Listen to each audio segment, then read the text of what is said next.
Hello guys, we are back in new fanfic, and if enjoying this then please share and like part 2. Let's start the fanfic. Battle on the bridge. The rest of the week passed quickly and quietly. Sai had mastered combat water walking to a point that he could spar with Naruto for about 30 minutes by the end of the week. Sakura had joined them 2 days after the day Naruto beat up the thug leader when Kakashi judged her ready to learn the next exercise and be able to do it for more than 10 minutes at a time. She took to it just as fast as she did tree climbing but had to near constantly walk around the surface of the water to get her chakra reserves even higher. Sasuke had joined them a day before Sakura but was still the slowest at learning it, taking him until the end of the very last day to get up to combat level, making the emo even more broody than normal and giving Naruto headaches every time he demanded to be taught a jutsu or something instead.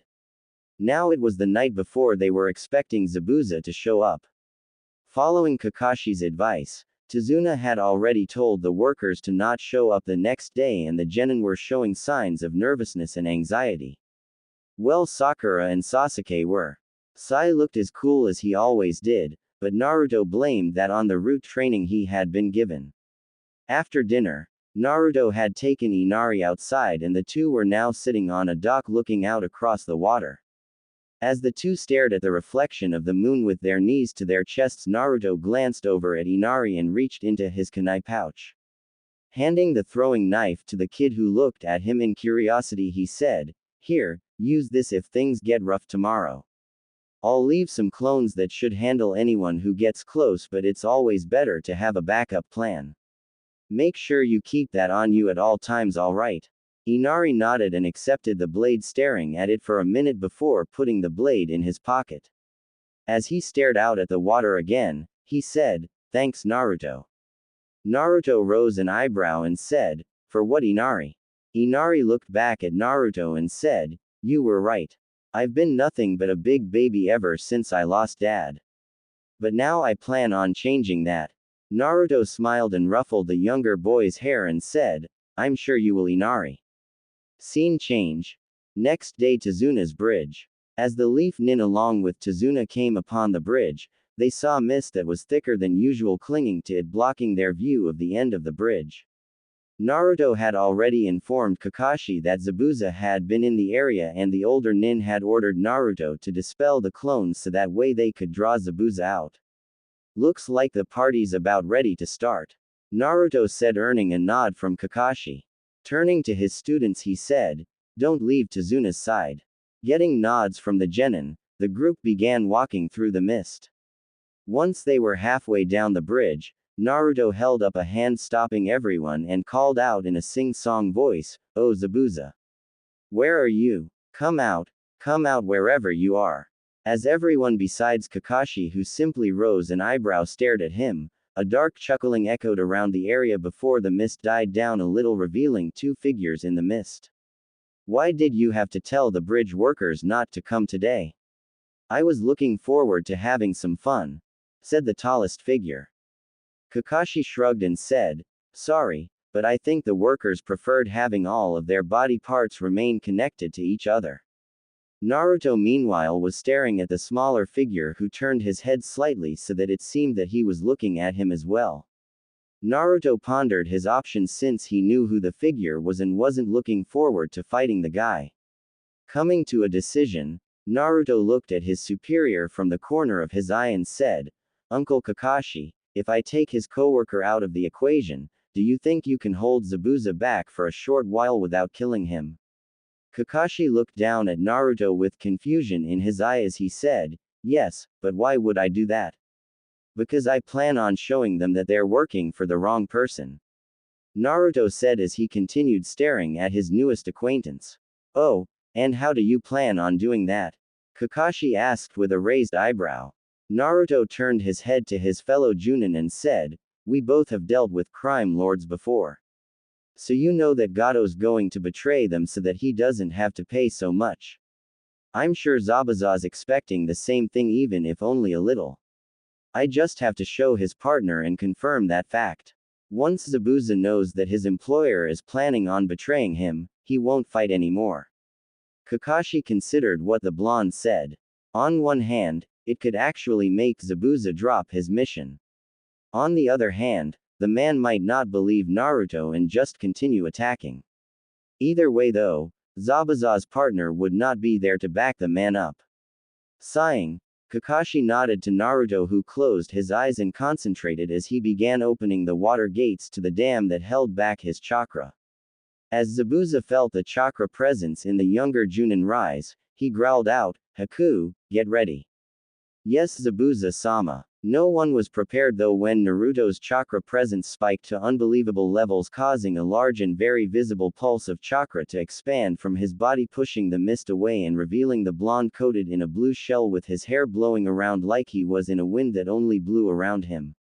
As everyone stared at him, an even larger pulse shot out from his body that headed inland. Locating a large group of chakra presences that were nowhere near the level of a ninja that wasn't located near the village, Naruto opened his eyes and said, "I think I found the bastard. There's a large group headed this way." Kakashi nodded and said, "You've got 15 minutes. If you're not back by then, I'm taking him out." Naruto nodded, showing he understood before he took off running at low Junin speeds toward the now visible pair of missing nin. More specifically towards the fake hunter nin.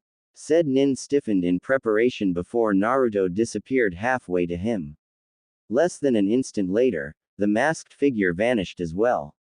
"What the?" Zabuza exclaimed, trying to figure out what happened since his tool hadn't used his jutsu yet.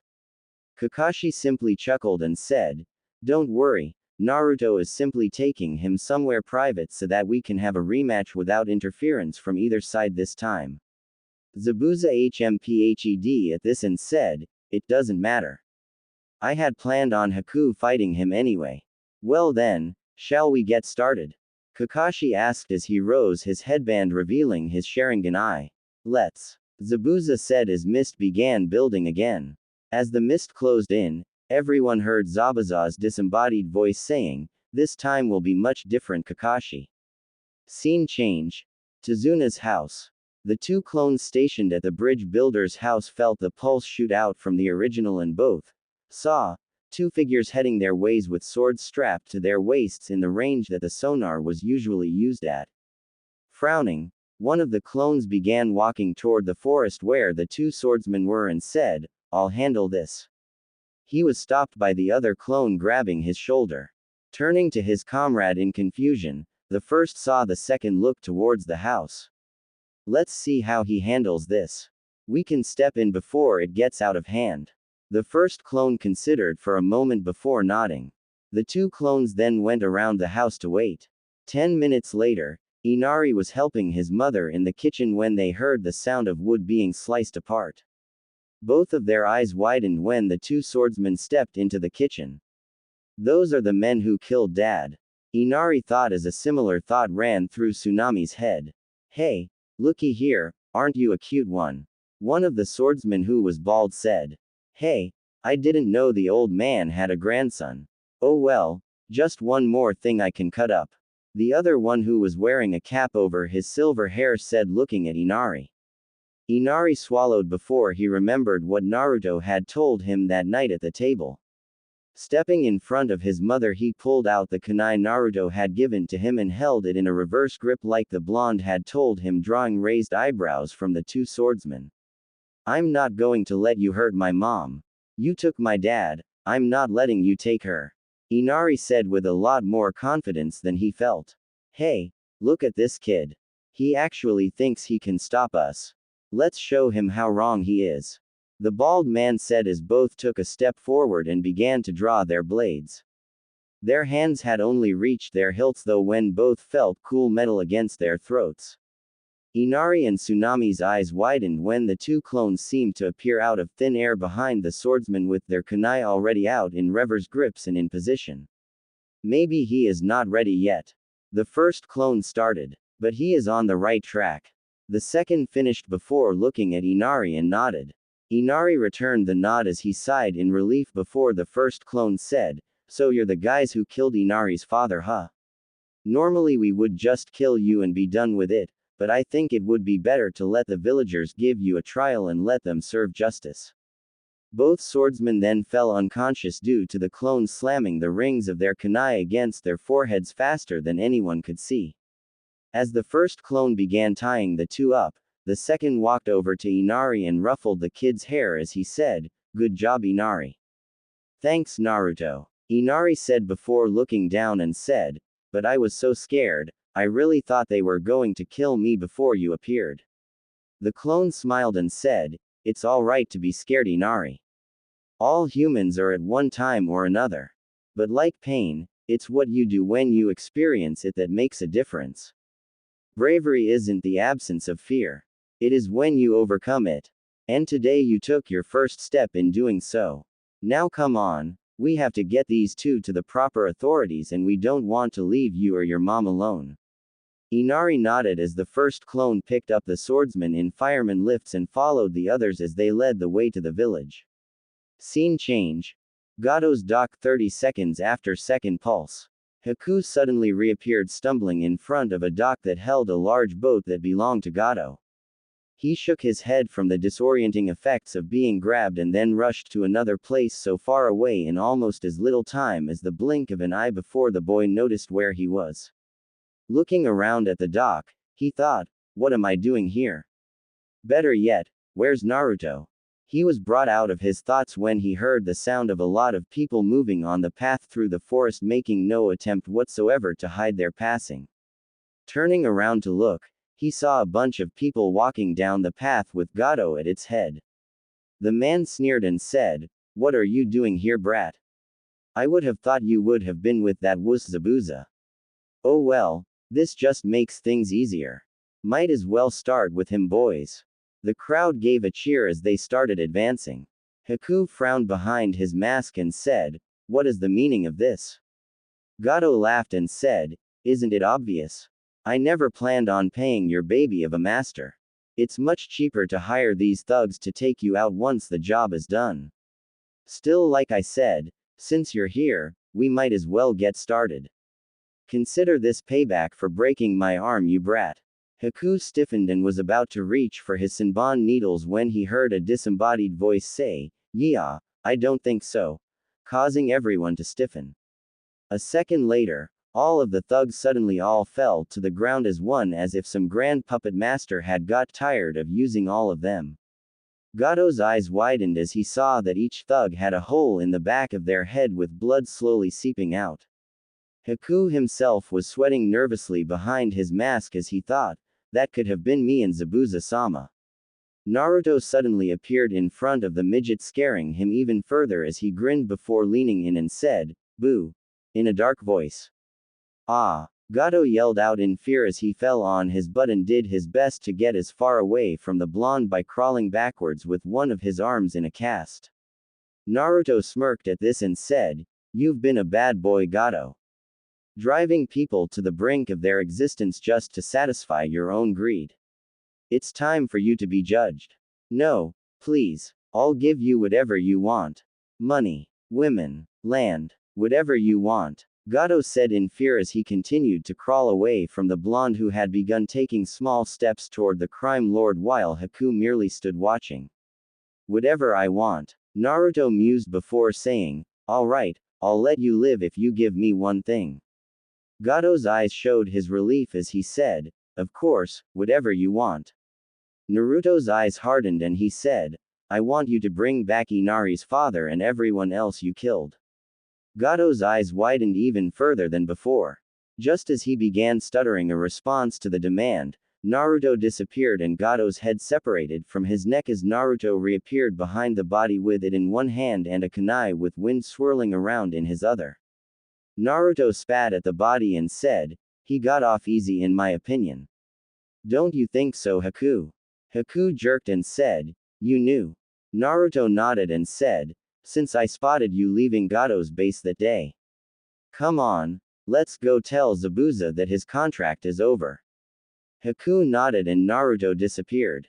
An instant later Haku vanished without a trace as well, leaving only the dead bodies with blood pooling around them to give evidence of what happened. Scene change. Tazuna's bridge. Kakashi was staring at Zabuza, who was staring back at Kakashi as he was held in place by Kakashi's ninja dog summons. A short distance away, Tazuna and the genin were looking on, wondering why Kakashi wasn't finishing the job. Why don't you just finish the job, Kakashi? I wouldn't have expected a man like you to be so hesitant to kill your opponent.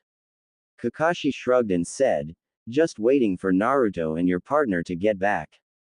Zabuza's eyes narrowed as he said, what do you mean?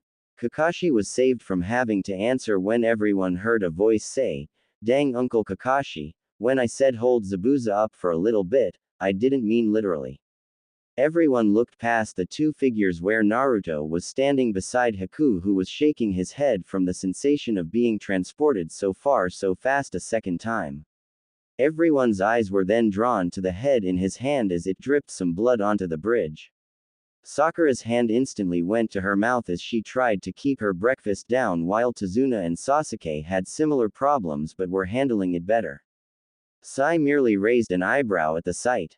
Zabuza's eyes widened as Naruto tossed the head to his feet and said, your contract's over, Zabuza. Good thing too, in my opinion, since Gato never planned to pay you. He's speaking the truth, Zabuza-sama. I heard it from the man's mouth myself, and he had a bunch of men coming to the bridge with him. He said he was going to betray us once the deed was done. Haku said as he took off his mask. I see. Zabuza said as he sighed and then looked Kakashi in the eye and said, can you please get these damn mutts off of me? Scene change. Village center. That night, the whole village was in the village center celebrating their freedom. As some of the villagers sorted through everything Naruto and his clones had retrieved from Gato's base, the others were having a feast and dancing. Zabuza and Haku looked down from the roof of one of the stores. On either side were Kakashi and Naruto. So what now, Zabuza? Kakashi asked as he saw his students in the crowd.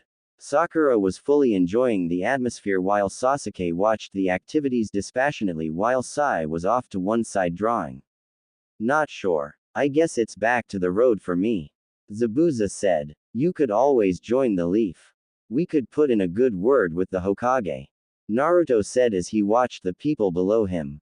Zabuza shook his head and said, he wouldn't allow it. Not if he doesn't want trouble from the Hidden Mist village for harboring one of their missing nin. No, I'm afraid that life on the run is the only one I have in store for me now. Although I think I may hang around here for a while. Naruto frowned before Zabuza caught his attention as he said, Kakashi, will you do something for me? Kakashi glanced over at the man and said, what is it?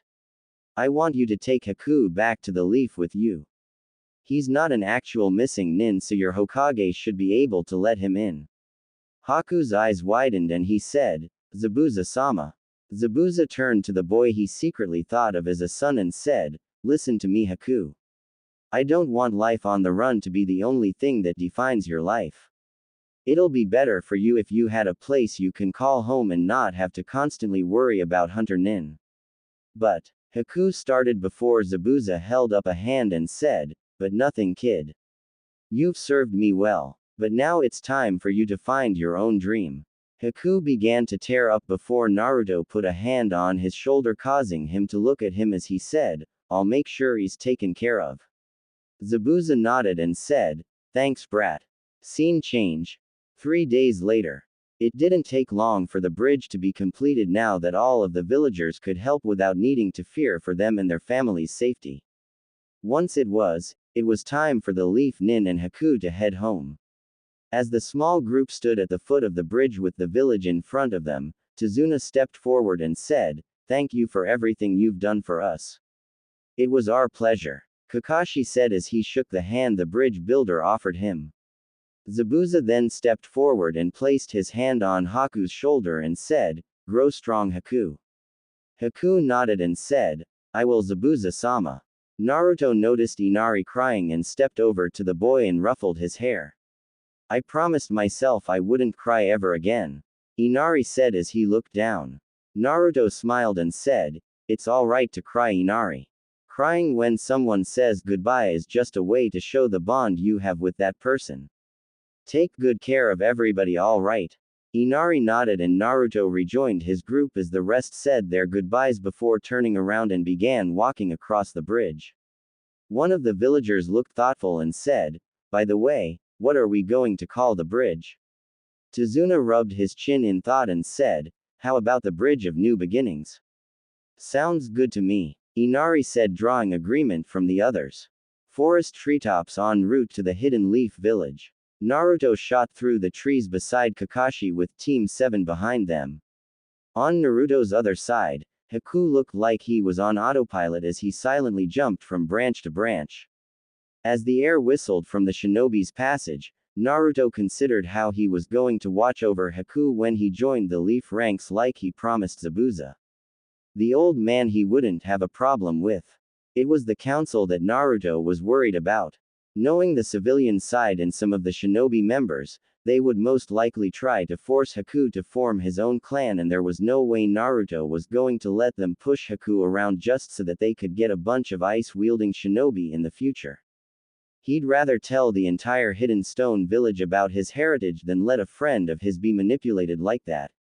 Naruto's face hardened into determination as he decided on what he would do. The civilians wanted a clan. Well, they would get one. A clan that was known to be as fierce as the whirlpools they lived near.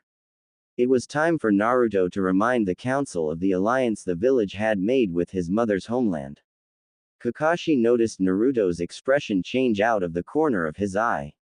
Turning his head to the blonde, he said, "What is it, Naruto?"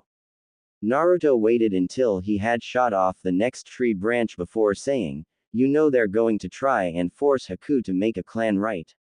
Haku jerked out of his thoughts at this while Kakashi nodded and said, "Yes, but I doubt Lord Hokage-sama will allow that." "Yeah, well, I'm not going to take any chances. I gave Zabuza my word that I would take care of Haku, and I plan on keeping that promise," Naruto said. Haku smiled and thought, "Thank you, Naruto. I only hope I can stand by you when your time of need comes." Kakashi frowned and said, "What are you planning, Naruto?" Naruto's eyes gained a mischievous look as he grinned like the fox demon he contained as he said, "If the council tries anything, they will experience firsthand what made my clan so formidable." Sasuke and Sakura perked up in interest when they heard that Naruto actually came from a clan. Naruto actually has a clan. But I thought he was an orphan. Sakura thought. The dead last has a clan. HMPH. No matter, it couldn't have been much of a clan if I've never heard of it. Sasuke thought with a frown. Kakashi frowned and said, "Be careful, Naruto. The council can make things incredibly difficult for you if you anger them." Naruto scoffed and said, "Like they haven't already tried to make my life a living hell as often as possible. Let them try. I'll send them on such a loop they'll be trying to make sense of things for a week afterwards, and I'm not talking about using my bloodline either. You reveal your status and they might force you into the CRA." Kakashi warned. Naruto snorted and said, "Let them try. Everyone seems to forget that little law is completely voluntary. Not even the Hokage could force someone into it even if he wanted to." Sasuke's eyes widened at this information since everyone had told him that he would be obligated to have more than one wife since he was the last loyal Uchiha. Hence a number of the more rabid fangirls trying to gang rape him every now and then so that he would have to marry all of them. Naruto smirked as he saw Sasuke's expression with his sonar technique that he had activated for just that purpose. Looking over his shoulder he said, "So Uchiha, are you planning on being told to use the CRA? Probably be the only way the council could get little Uchihas since you seem to want everyone to think you're gay." Oh boy, Kakashi thought as Sasuke saw red and launched himself with a war cry at in his opinion, way too annoying blonde to let live, who was maniacally laughing as he easily avoided the enraged Uchiha and kept bouncing from tree branch to tree branch avoiding the kunai, shuriken, and even occasional fireballs sent his way. Sakura was blushing both from embarrassment at one thing that Naruto had implied and anger at another as she shouted out to the two boys who were constantly moving ahead of the group. "Get him, Sasuke-kun. Make him suffer." Kakashi sighed and thought to himself, "I thought I asked him not to antagonize them." Haku's sweat dropped and thought, how can someone be so mature one minute and then act like that in the next? Sai merely raised an eyebrow and said, I don't see what putting less through the CRA would accomplish. It wouldn't matter how many women marry him if he doesn't have the proper tools to make a clan. Kakashi's eye widened as he knew what was about to happen next as he looked back over his shoulder. Sure enough, Sakura's face had reddened even further as a dark aura surrounded her. Sigh. Sakura ground out before launching herself at the boy, who gained a fake smile and dodged the girl's charge much the same way as Naruto did with Sasuke as the two shot through the forest with the kunoichi trying to kill the root operative. Haku's sweat dropped again as Kakashi sighed. Turning to the scarecrow Junin, he said, I'm going to have to get used to this, aren't I? I'm afraid so. At least Naruto isn't a part of Team 7, so it shouldn't happen too often. Kakashi said as a particularly large fireball was seen exploding up ahead, followed by Naruto's laughter as he shouted, Hey Sasuke. I think I felt a breeze that time. Followed by Sasuke's roar of anger. Kakashi sighed again before saying, Come on, we better catch up to them. I'm not sure I actually want to. Haku said before the two increased their pace to be right behind the two pairs of attempted murderers and their tormentors. Scene change. Hidden Leaf Village main gate. It was just another boring day for Kotetsu and Izumo as they were once again assigned gate duty. That is until Naruto and Sai landed side by side and turned around just as a panting Sasuke and Sakura landed behind them. You two enjoy your exercise? Naruto asked with a raised eyebrow as Kakashi and Haku landed behind the exhausted pair of genin. I'm going to kill you dead last. Slowly. Painfully. Sasuke growled out, too exhausted to attack the blonde anymore. You know, flat chest, I'm surprised you can actually be a ninja. I would have thought that an abnormal forehead such as yours would make getting to places quite a task. And Les seems to be missing more than just his tool. He had no stamina whatsoever. How he will survive in bed is beyond me. Sigh. When I get through with you, not even the tracking teams will be able to find you. There won't be anything left. Sakura growled out, also too tired to actually follow with her threat. Kakashi stepped forward and put a hand on each of the exhausted genin's shoulders and said, Now. Let's not fight now that we're home. Haku merely shook his head and thought, what have I gotten myself into? Naruto simply smirked before turning back around and walked over to the gate booth and signed the team in as he said, Team 7 and Junin Naruto Uzumaki returning from mission to wave with possible new recruit Haku Momochi. Haku's head turned so fast Kakashi actually heard it crack a little as he stared at the blonde in surprise. Zabuza asked that you take his name when you joined us. Kakashi said as Haku switched his attention to the scarecrow standing next to him. As Haku was trying to work out what he was feeling from that revelation, Naruto was enjoying a nice conversation with the Eternal Chunin, as the two were often called. What did you say to make the kid so mad? Kotetsu asked as he glanced at the still panting Uchiha, who was currently trying to burn a hole into Naruto's back with his glare. Naruto smirked and said, Not much really. Just said that the council forcing him to take part in the CRA was the only way they would get more Uchihas, since he seems determined to make everyone think he was gay. The two guardsmen chuckled and Izumo said, And their other teammate? Naruto shrugged and said, Well, I was already ahead of them when he got Haruno mad as well, but I think it was along the lines that no amount of women could make Uchiha's clan come back since he doesn't have the necessary tools. Then he just started insulting the both of them when the two caught up. The two chuckled again as they shook their heads and Izumo said, Yep, that sounds like something Sai would say, alright. Naruto chuckled as well and said, Yeah, I get the feeling that he doesn't really respect those two. That's putting it lightly. Sai seems to feel that if he doesn't insult those two at least 5 times a day each, then he has failed some personal mission of his. Kakashi said as he and Haku joined the three. Naruto smirked and said, Sounds like a guy the first wouldn't mind working with every now and then. Kakashi rose an eyebrow and said, Even if he started insulting you. Naruto's smirk turned into a good-natured smile and he said, Uncle Kakashi, in my line of work, you have to learn how to honorably take as much as you give, and I've given a lot. Kakashi and the two Chunin chuckled and Azumo said, "That's certainly true. I still remember that one time you gave all of the Nara's deer red glowing noses and placed blow-up Santa Clauses all over their clan grounds 3 years ago." Haku stared at Naruto as the blonde chuckled and said, "Yeah, that was fun. Well, we better get going. I'm sure the old man knows we're back already and probably wants our report as soon as possible." Kakashi nodded and turned back to his genin where Sai was taking advantage of the other two's exhausted states by being more insulting than usual. "Okay, you three. Naruto and I are going to go report to the Hokage so you three have the rest of the day off. You guys also have the next few days off since you completed AC rank mission. Be at our training ground in 3 days for more missions." As Sakura and Sasuke mumbled out their replies and Sai nodded, Naruto grabbed his two companions and disappeared. Scene change. Hokage's office. Sarutobi looked up from the scroll he was reading at his desk as he sensed Naruto's chakra in the room the instant he appeared in his office with Haku and Kakashi shaking their heads trying to shake loose the cobwebs. "Ah, I hate it when you do that," Kakashi said as he gathered his bearings.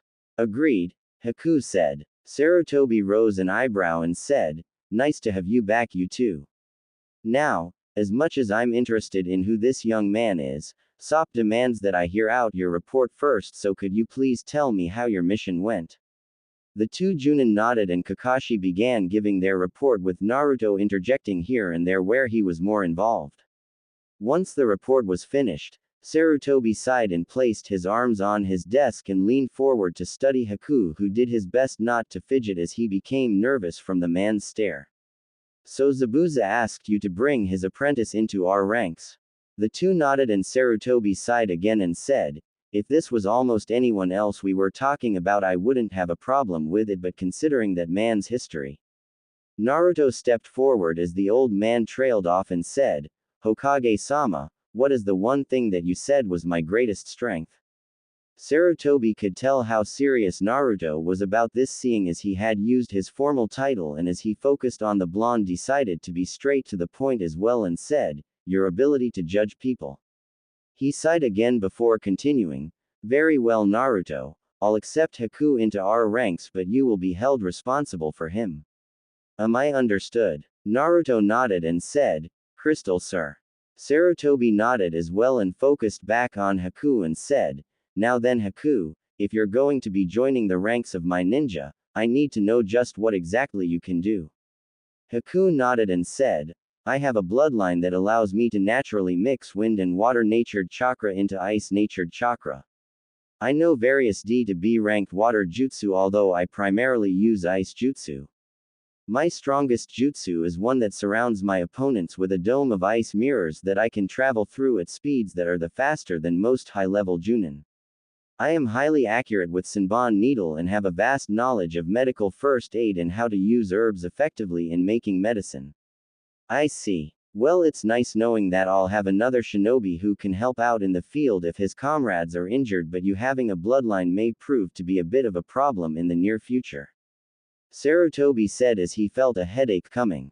"You mean the council most likely trying to make me form a clan?" Haku said. Sarutobi nodded, knowing that Naruto was most likely the one to let the boy know. Before he could say anything, said blonde said, "Hokage-sama, as clan heir of the Uzumaki clan, I am recommending Haku Momochi to be placed under clan guardianship." Sarutobi's eyes snapped over to the blonde in surprise as he said, "Naruto, we've discussed what announcing your status would cause." Naruto nodded and said, "I know that it will only give me more grief from the council, old man. But I am not going to let them turn Haku into breeding stock. Even the Uchiha doesn't deserve that fate. And if they try to throw that CRA on me when I tell them, then I'll just shove it right up their butts. I've taken a lot from those guys, but this is one thing I will fight for." Everyone heard the determination in Naruto's voice, and Sarutobi saw a fire in the blonde's eyes that he hadn't seen since he had told Naruto about his parents that night 7 years ago. Sarutobi grinned. If the council tried anything, Naruto would give them such a headache they wouldn't be able to look at anything shinobi related for a month. Very well, Naruto. As of this moment, Haku Momochi is currently under the protection of the Uzumaki clan. All decisions that affect him must be brought to you before any measures are taken. As such, it falls upon you to make sure his needs are taken care of. I will also be making him your partner on missions. Do you find this acceptable? Naruto nodded and said, I do. Sarutobi nodded as well and said, very well then. Bringing his focus to Kakashi, he said, I'm afraid that this will have to be a private conversation from now on, Kakashi. You're dismissed. Kakashi nodded and turned to walk out of the door. After the door closed, Sarutobi focused back on Naruto and said, now then, if you're going to make this official, even if it's just with the council, there are a few things we must go over. For starters, am I to assume that you want me to still vote for your clan if you are unable to attend a council meeting? His is why I hate politics. Take 1. Naruto closed the door to the Hokage's office as Haku massaged his temples. Are all things related to politics like that? Haku asked as the two began walking out. Nah, some are worse. Naruto said lightly as he nodded to Mrs. Reynes, who returned it with a small smile before going back to her own work. As the two began walking through the hall that led to the main stairwell, Haku glanced over at Naruto before focusing back in front of him as he said, thanks for everything. Naruto smiled and said, don't mention it, Haku. You're my friend and I make it a point of making sure nothing happens to my friends if I can do anything about it. Now come on, we've got a tour to go on and then I'll show you where your apartment will be. Haku looked confused and said, but the Hokage didn't say where I would be staying. Naruto grinned and said, because he didn't have to. And I quote, it falls upon you to make sure his needs are taken care of. That includes where you'll be living. Luckily, the apartment that's next door to mine is empty. I'm sure Mr. Adregas won't mind you moving in. He and the rest of my neighbors are fairly agreeable people. Haku nodded and said, I'm glad. Some of the people Zabuza-sama and I had to room with over the years weren't the best of neighbors at times. Naruto chuckled and said, I bet. But I'm pretty certain that as long as you aren't shaking the building with any loud music, these neighbors will be a lot more friendly with you. Haku smiled and said, I'm sure they will be too. So where are we going first? Naruto smiled and said, well, I don't know about you but I'm hungry so I was thinking of showing you my favorite restaurant first. Haku nodded and said, sounds good. Scene change. The next day. Naruto hated being right, especially when it came to the council. Right now he was standing in front of them with Haku standing by his side ready to give the council hell as they glared at him while he smirked at what he had planned. It was too bad. Naruto was looking forward to the day's activities that he had planned. Flashback. Naruto was in Haku's apartment as he made breakfast for his new teammate while said ice user was sitting at his table. You don't have to do this, you know. Haku said. Think of it as a housewarming gift. Besides, I need to know that you are well fed for what I have planned for us today. What you have planned? Haku asked. Yeah, Naruto said as he turned off the oven and brought over the bacon and eggs that he had made and placed it next to the toast as he continued, I want to see just what exactly you can do. Especially with this ice mirror trick of yours. Well, that and I think we could teach each other a few things as well since you and me actually share the same elemental affinities. The only real difference between us is that while you mainly use your water element, I'm more of a wind type. With any luck, we could teach each other how to use our secondary affinities better. Haku nodded and said, I think that would be extremely beneficial to both of us. Naruto nodded as he sat down and the two began eating. 10 minutes later the two boys were cleaning the dishes they heard someone knocking on the door. Naruto and Haku traded glances and Naruto said, I told you we would be called on sooner or later. Scene change. Council chambers. As Naruto and Haku approached the doors to the council chambers, Naruto said, unless I say otherwise let me do all the talking. There's a certain way you have to handle the civilians if you want to come out of any council meeting with your sanity fully intact. Haku nodded and said, understood. Am I to assume that I should pay attention to how you handle these civilians for future reference? Naruto smiled at Haku as he placed one hand on the door handle said, you would be correct. Now, watch and learn. And with that, Naruto swung open the door causing it to bang against the wall as he strode in with a confident air and said, all right people, let's get this meeting between clowns and those who actually do something meaningful with their lives over with. Haku stared at Naruto as he joined the smirking blonde who was standing next to the Hokage who along with the other shinobi in the room were either smirking at Naruto's statement or at least showed amusement in their eyes. The civilians on the other hand were glaring holes at Naruto, but who cares about them anyway? Well then, now that everyone is here, we can get this meeting underway. For those that don't know, we were discussing the possibilities of Haku Momochi being eligible for the CRA. Sarutobi said as he mentally chuckled at the civilians who were still glaring at one of his favorite Junin.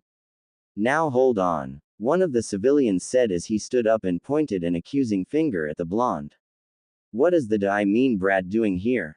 This doesn't concern him at all. Oh but it does. Naruto said. You see, as clan heir of the Uzumaki clan, I have brought Haku under clan protection.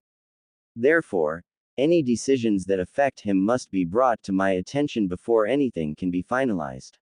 What? The shinobi in the room all dug their pinkies in at least one of their ears as all of the civilians shouted out at once. What idiocy are you talking about, you brat? You don't have a clan.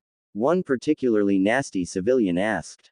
Naruto snorted and said, so am I to assume that the spiral on not only this village's Chunin and Junin vests but also in our very own village symbol is the mark of some other clan that this village has an alliance with other than the Uzumakis from the hidden whirlpool village that my mother was a part of? Or have you guys forgotten that it was the Uzumakis including me that have kept the Kyuubi from wiping this village off the face of the earth for 3 generations? Or could it be that you have forgotten what the Uzumaki clan's status was in this village?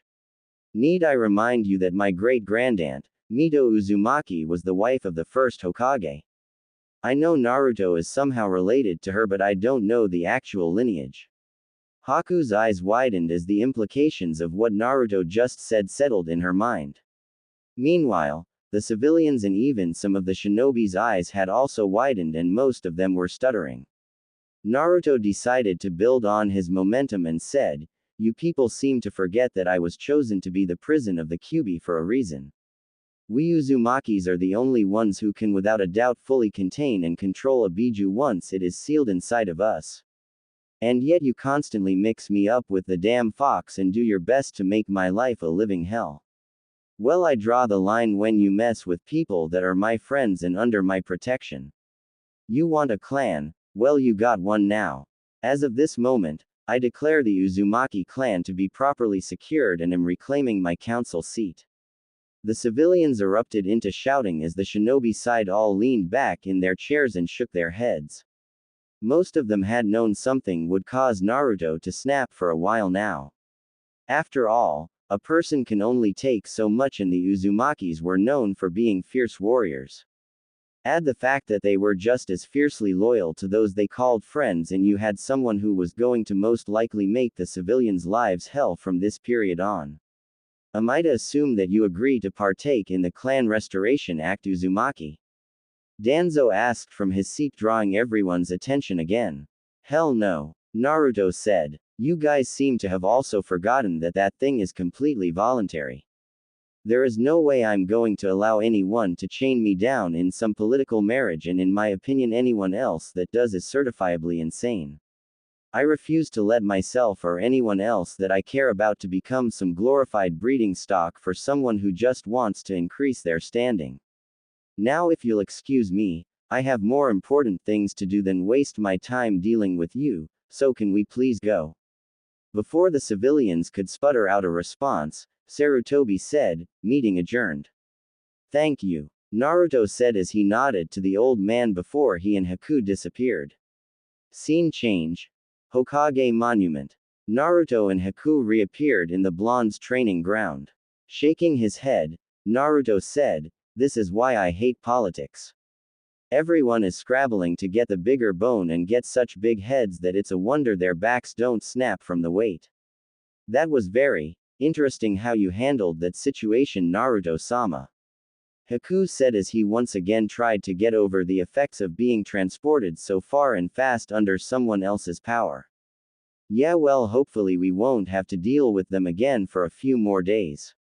And what have I told you about being so formal with me? Just Naruto is fine, Naruto said as he began walking further into the training ground. As Haku fell into step with his partner, he asked, "Was it true what you said back there? Do you really contain the Kyuubi and are related to the first Hokage's wife?" "Yep," Naruto said. "Now come on, I want to see how fast you can actually go in that mirror house jutsu of yours." Roof over cage seating box. Orochimaru and Sarutobi were staring each other down as they were surrounded by a purple box barrier. Coo. Oh, how I've waited for this day. Soon you'll be dead, sensei, and the Leaf Village shall burn. Sarutobi smirked and said, "There's just one problem with that plan of yours, Orochimaru." Orochimaru edged his head and gained a creepy smile as he said, "Oh, and what's that, sensei?" Sarutobi's smirk turned evil as he said, "I'm not your sensei," before being covered in smoke, revealing Naruto. "What?" Orochimaru shouted out. "But if you're here, then where is he?" Naruto smirked as he took off his coat, revealing a sleeveless shirt, and said, "Right where he needs to be, leading his people." You see, Orochimaru, the Hokage decided that his time would be better spent elsewhere, so he had me take his place. You should feel honored. You'll be the first person see me earn my name of the Flash Fire. Right after Naruto finished speaking, the sound of fingers snapping sounded as Naruto shot his right arm to the side and it became coated in fire. Orochimaru's eyes narrowed dangerously before his sick smile returned and he said, "You are 30 years too young to be trying to go against me, you brat. Still, you should provide some entertainment, I suppose. I was planning on having Kabuto summon her when he fought you, but I think I prefer summoning her alongside the others." Naruto's eyes narrowed and he said, "What nonsense are you talking about, you snake?" Orochimaru's grin became even sicker as he ran through hand signs and called out, "Forbidden art, impure world resurrection." Naruto's eyebrow rose as 4 caskets rose from a black portal. The caskets' lids then opened, revealing their contents, and Naruto's eyes widened before narrowing as he growled out, "You bastard." The week following Naruto's declaration of his claiming clan heir status had gone by rather quickly for him and his partner. After Naruto had run Haku to the ground in a fight that was no holds barred on Haku's part, figuring out just what the boy could do, he decided that if they were going to be teammates, then he had to get the ice user's speed closer to what his was. Naruto's plan for that had 2 main parts to it. The first was to have him use gravity weights to increase his general speed over time. The second part was for him to become able to use his mirrors for a lot longer and modify it to cover longer distances than just the dome that the original jutsu made. Only problem was that the jutsu took up a ton of Haku's chakra reserves. To solve that problem, Naruto had Haku use his jutsu as often as possible and also decided to teach Haku the Shadow Clone Jutsu. While Haku could only make 1 clone and still be able to do anything, it would still help him increase his reserves. It also allowed Naruto to teach Haku more than one thing at a time, or vice versa when it came to Haku teaching him how to use water-natured chakra. By the end of the week, both boys now had AC rank jutsu for their secondary affinities, and Haku was able to go both longer and farther in his mirrors. Now the two were testing just how fast and long Haku could travel through the mirrors by doing laps around the top of the mountain. As they were coming up on their training site, Naruto spotted an Anbu standing next to the 3 logs. As Haku appeared in a mirror and jumped out, he said, "Anbu in the training ground. Let's see what he needs."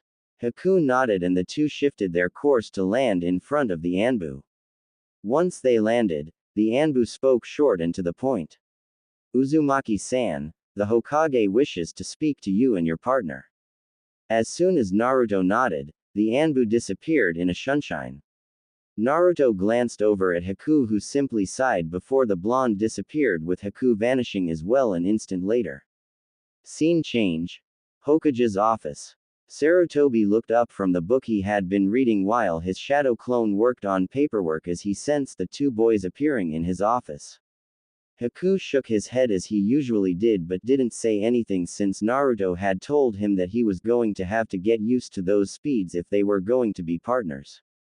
He was getting better at it, but it still disoriented him a little.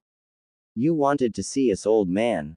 Naruto asked, ignoring the double at the desk with ease that came from working with clones for so long. The original Hokage nodded and said, "I did," before closing his book after putting a bookmark in, and stood up from his couch to walk over to the desk where the clone handed him a scroll. Walking back to Naruto and handing him the scroll, he said, "I just assigned Team 8 their first C rank. It's just a standard bandit raid for a village 2 days out, but due to what happened on Team 7's mission, I've decided that whenever possible I should have someone of at least Chunin rank to accompany rookie Genin teams when they go on C rank missions. I believe that the speed you two possess should be enough to prevent anything untold from happening during their raid. Team 8 will be expecting you at the gate in 30 minutes. Naruto nodded as he opened the scroll and read through the contents briefly before rolling it back up and said, "Understood, we'll be there." Scene change. Village main gate. Team 8 was leaning against the gate as they waited for the two-man team that would be accompanying them. Kiba HMPHED and said, "I still don't think that we don't need these guys. We don't need babysitters." Kurenai sighed and said, "I told you, Kiba, after what happened to Team 7, the Hokage doesn't want to take any more chances with our less experienced genin." Kiba frowned and said, "So they ran into a little bit of trouble, so what? Doesn't mean that we will." Hinata and Kurenai both frowned before Shino said, "Even if that is true, it is better to be prepared in case things do go wrong. Which, considering our mission, is more likely than other possible C ranks we could have been assigned.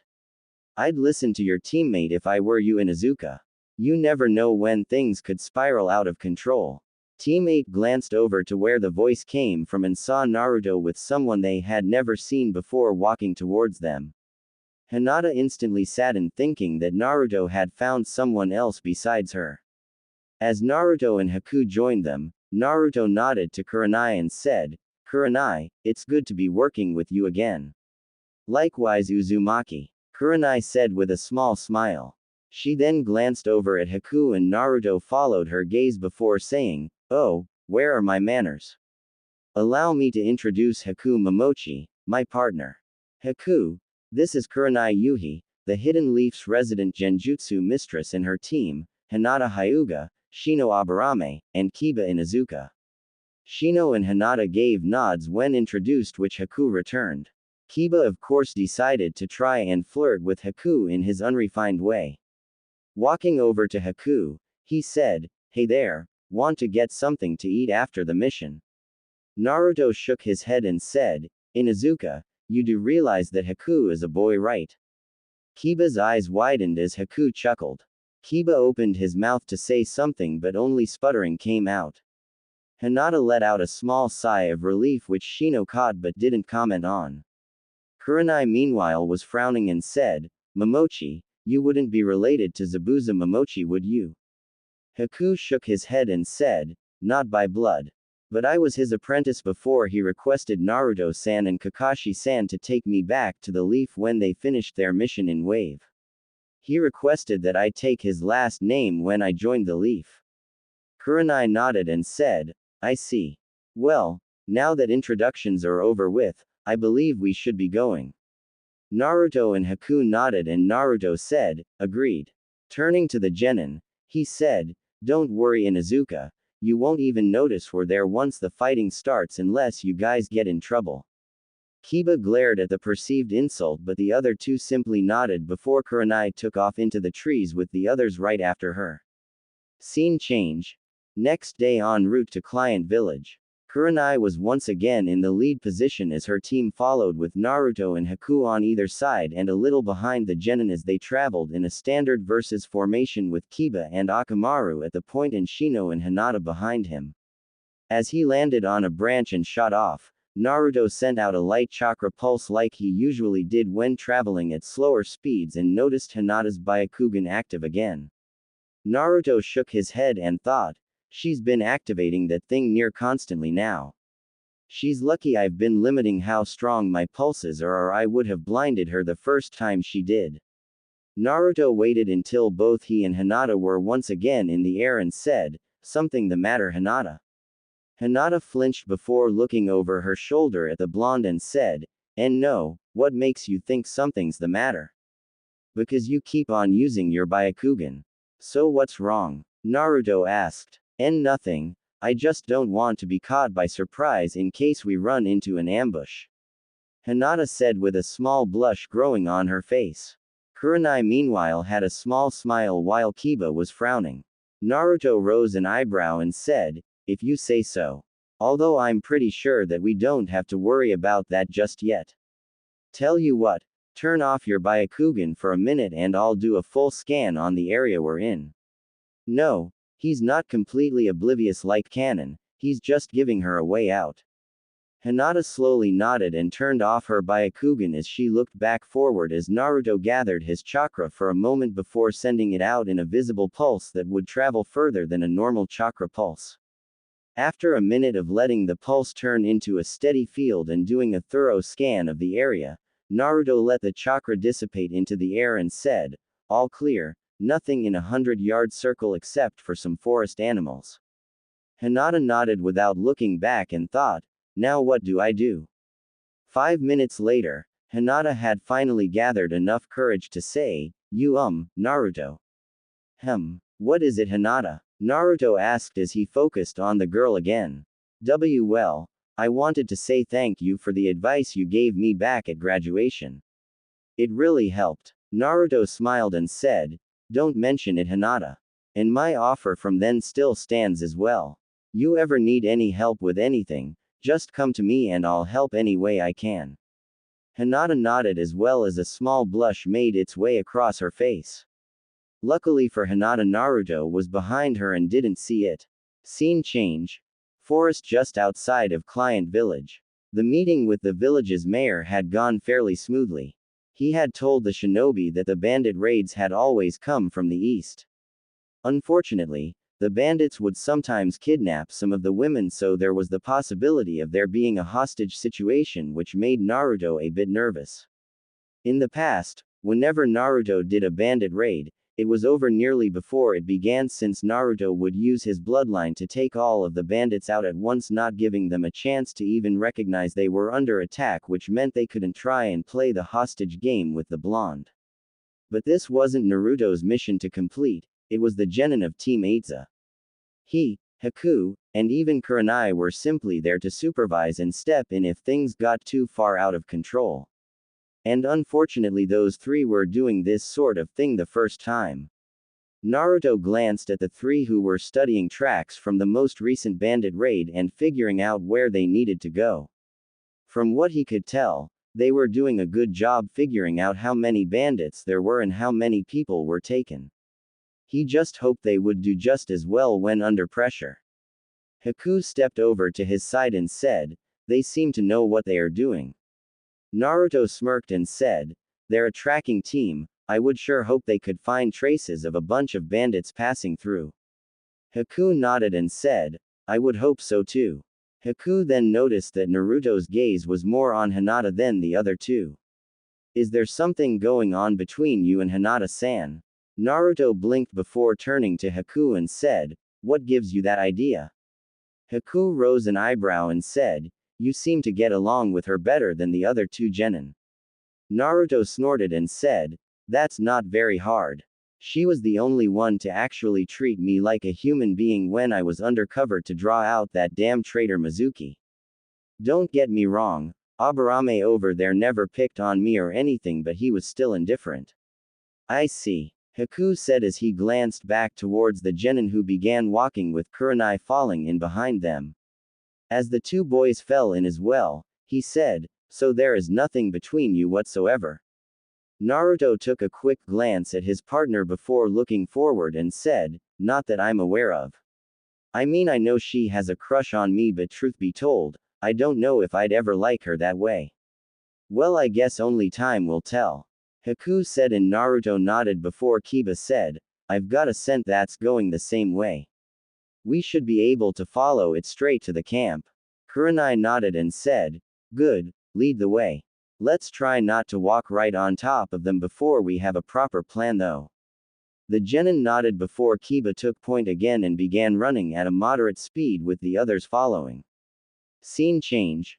100 yards from bandit camp.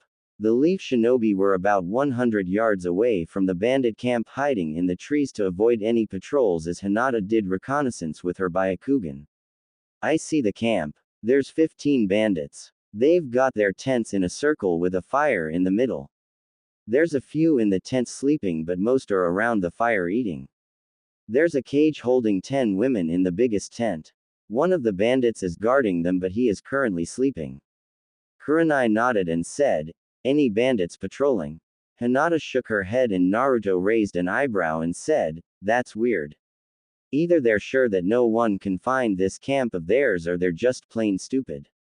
Most likely a combination of the two."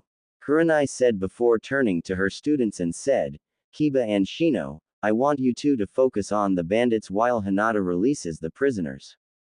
Shino, I'm going to need you to send your insects out first to drain them as much as possible. Have them do it as discreetly as they can. The longer they don't know what's happening, the better. Kiba, 5 minutes after they start, I want you and Akamaru to tear through them with your fang over fang attack. Make sure you get as many as possible in your first sweep. Hinata, I want you to slip into that tent and take care of the guard and slip the prisoners out the back and bring them to me before Kiba attacks. Once the prisoners are safe, I want you to go back and give Kiba and Shino any backup support they may need. If things get rough, the rest of us will give you a hand with long-range support.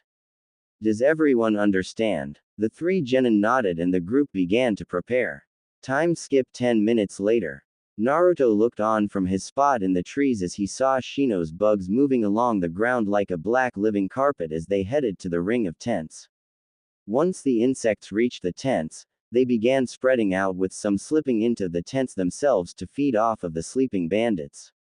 The rest encircled the camp before heading inwards in small groups that gave everyone a hard time spotting them if they didn't know what to look for.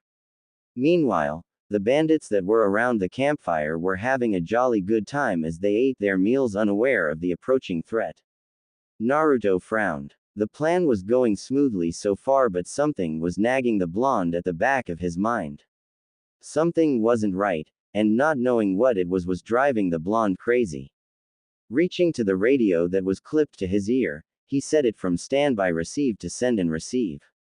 Naruto took another glance into the camp before tapping his mic and said, "Haku, do you copy?" There was a short pause before Naruto heard, "I copy, Naruto-san.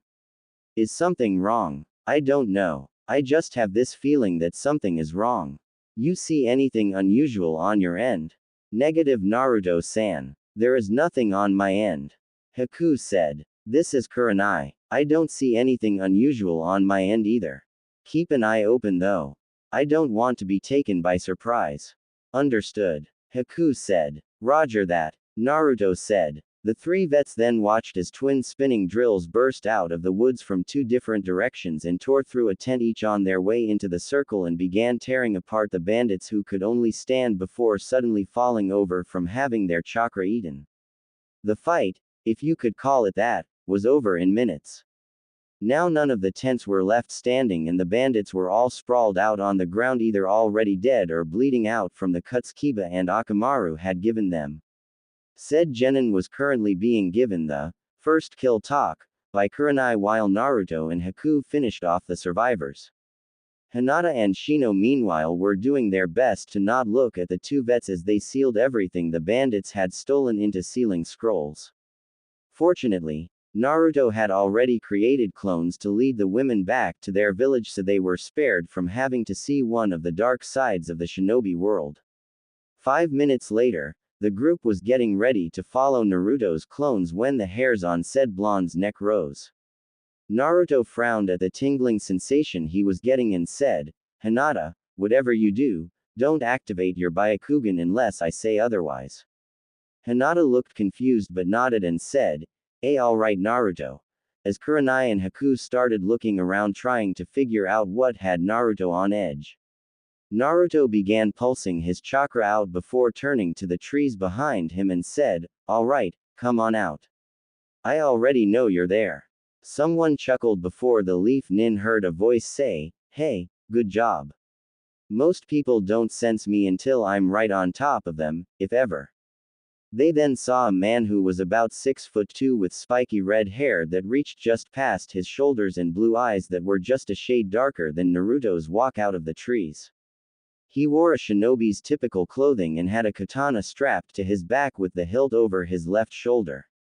Tied to his forehead was a shinobi headband with a spiral symbol on it. Well, when I heard that the village nearby was having bandit troubles, I decided to help them out. Imagine my surprise when I find Leaf Shinobi already taking care of the problem. This must be my lucky day since I've finally found someone from the Leaf who could possibly give me a challenge. I don't usually bother asking my enemies this since they're usually dead before they can make me break a sweat, but since you were able to sense me, I think I'd like to know my opponent's name. The man said as he pulled his sword out of his scabbard. Naruto frowned and said, "It is customary to give your own name first when asking another for theirs, but my name is Naruto Uzumaki. Mind telling me why you believe we are enemies?" The man's eyes widened when he heard Naruto's last name and he said, "Uzumaki. But you're just a kid. Still, that means there must have been other survivors." The man then narrowed his eyes and said, "Oh, where are my manners? You want to know my name? My name is Kuroda Uzumaki, elite Junin of the hidden Whirlpool village. You know, it's kind of ironic. I had been looking for survivors for so long, but when I finally find someone whose parents were survivors, they end up under the banner of the enemy." Naruto's eyes widened as well and he said, "You're an Uzumaki as well. But I thought everyone but my mother was killed when the hidden stone attacked them in the last war." "Wait a minute, what do you mean under the banner of the enemy?" "The Hidden Leaf and Whirlpool villages were allies." Kuroda scowled and said, "Allies? Ha, don't make me laugh. The Hidden Leaf wasn't our ally, it betrayed us. When we were attacked by the stone, they only sent 2 genin teams, 2. How the hell could 2 teams comprised mainly of genin of all things make a difference? They couldn't. We were obviously not worth the Leaf sending any real help. They were the only ones close enough to reach you in time."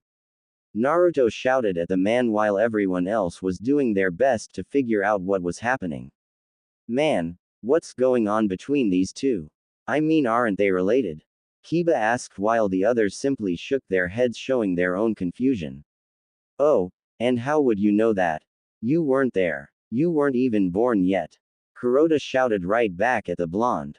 Naruto narrowed his eyes and said, "Because I've read the reports of not only my father but also my mother's. And they clearly said that the Leaf was sending backup but it didn't reach the village in time. The Hidden Leaf village sent 3 platoons to the Whirlpool once they received the message for help. 3 platoons that could have been used elsewhere at the time. My mother had joined them since she wanted to help defend her homeland. But when they got there, all that was left were ruins. The 2 Leaf teams that had been sent were severely injured and were found hiding in an abandoned dock warehouse with about 20 survivors who were even more injured. The medics that the platoons had with them did all they could, but none of the survivors made it during the journey back to the Leaf. We did everything we could." "Yeah, well, it obviously wasn't good enough, was it?" Kuroda growled out before saying, "I should have known someone born in that village would side with it. But I cannot believe that Kushina would side with them over her homeland." Seeing Naruto's eyes widen again, Kuroda chuckled and said, "Yeah, I know who your parents were." Not very hard seeing as how Kushina was the only Uzumaki in the Leaf Village at the time. And you look more like that Namikaze fellow that had been at the village at the time than an Uzumaki. What was his name again? Oh yeah, Minato. Minato Namikaze. Kurenai's eyes widened when she heard that, but a quick glance from Naruto kept her from saying anything. Focusing back on Kuroda again, he said, "My mother chose to stay in the Leaf because we were allies. We were still at war with the Hidden Stone and Cloud villages, which you conveniently won just 2 months after our destruction.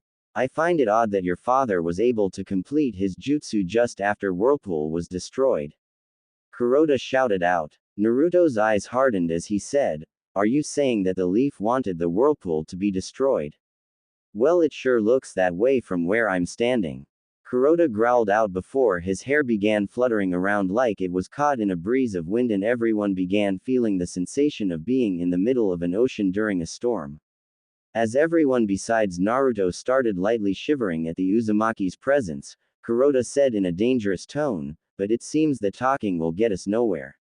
You have decided to stand by the Leaf, and so you are just as much my enemy as any other ninja from the Leaf or Stone." Naruto frowned before he began matching his distant relative's presence with his own and then swallowed it in his own, making everyone's eyes widen as they suddenly felt like the ocean they were in was suddenly in the middle of a massive maelstrom 5 times worse than before, with 50-foot waves crashing down around them. Naruto's hair began swaying all over the place like he was caught in a cyclone as the two Uzumakis began glaring at each other, waiting for the other to make the first move. What's this sensation?" Hinata asked as she began to shiver uncontrollably. Kurenai opened her mouth to answer, but Haku beat her to it. "Everyone has a presence that is hidden deep down in you that defines you. There are those who can bring that presence out in order to intimidate their foes better than any kind of killing intent. Zabuza-sama was one of those able to do it. It had felt like you were being stalked by some unknown predator, but it was nowhere near this level. By the looks of things, their presences are strong enough to even physically manifest themselves a little." Before Haku could say anything else, Naruto disappeared just as a shell of what the others could only assume was chakra that was multicolored appeared before Kuroda's sword arm moved at impossible speeds to his side and met the kunai that Naruto was holding in a clang. Naruto's eyes momentarily widened before he just barely blocked Kuroda's free arm as he tried to backhand the blonde. Naruto's eyes narrowed as he disappeared and reappeared in front of the other Leaf Shinobi. Looking at the chakra shell around his opponent, he said, "So that's why my mother was always able to keep up with my father whenever they fought in spars. She must have used the Uzumaki chakra to control her body movements and make them faster." Kuroda grinned and said, "That's right." Naruto frowned and said, "The only downside is that it takes extreme amounts of focus to have that chakra manipulate your movements in the right way without harming yourself. Which is why not many Uzumakis could use it in battle, since it's so hard to make your feet move properly without using your muscles." Kuroda's grin turned predatory as he said, "Looks like you did your homework about our history, boy. Although it seems that what you are doing is more like what that father of yours did. Makes things interesting when your opponent can move around as fast as you." Naruto smirked and said, "Oh no, what I'm doing is 5 times better than what Dad did." Right after he said that, a blue shell of chakra surrounded Naruto before 5 clones appeared around him and the 6 blondes disappeared. Kuroda's arm once again moved faster than the others could see, and 5 smoke clouds appeared before Naruto reappeared up against a tree that he was thrown against with a chain made out of the multicolored chakra wrapped around his arm and leading back to Kuroda's free arm. "Naruto!" Hinata shouted out and was about to rush towards the two Uzumakis before Kurenai grabbed her and said, "No, don't. You'll only get in the way." Hinata struggled before Haku said in a calm voice, "She's right, Hinata-san. This kind of fight requires speed that you do not have." Right as he said that, mirrors made out of ice began appearing all over the area surrounding the two fighters in a large dome that appeared to be completely solid with no gaps. Immediately after they appeared, the temperature inside the dome and around it instantly began dropping to the point where everyone could see their breath. The rest of the leaf shinobi outside along with Kuroda stared in surprise as Haku walked into the back of the mirror in front of him before suddenly reappearing in another mirror right by Naruto, who was shaking his head as he stood up and broke the chains around his arm with a burst of his own chakra. "Are you alright, Naruto-san?" Haku asked as he stepped out of the mirror.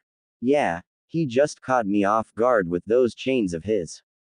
I was under the impression that it was something only my mother could do among the Uzumakis of her time." Kuroda smirked from his spot where he hadn't moved from at all and said, "You would have been right about that 5 years ago, but I figured out how to do it as well, although it wasn't easy. Your mother was truly a genius when it came to using our bloodline." "Good to know," Haku said before he stepped back into his mirror and his image appeared in all of the others as well. Kuroda rose an eyebrow as he looked around and said, "Well, that's new." The images all rose, their throwing arms over their chest revealing braces of Senbon needle, and said, "You seem able to handle multiple opponents quite well, but I wonder if you will be able to handle this as easily." As soon as Haku finished speaking, the dome was filled with Senbon needles heading towards the redhead. But to both boys' amazement, Kuroda's chakra shell seemed to expand a little as the redhead moved at speeds that turned his body into one big blur even to Naruto's eyes.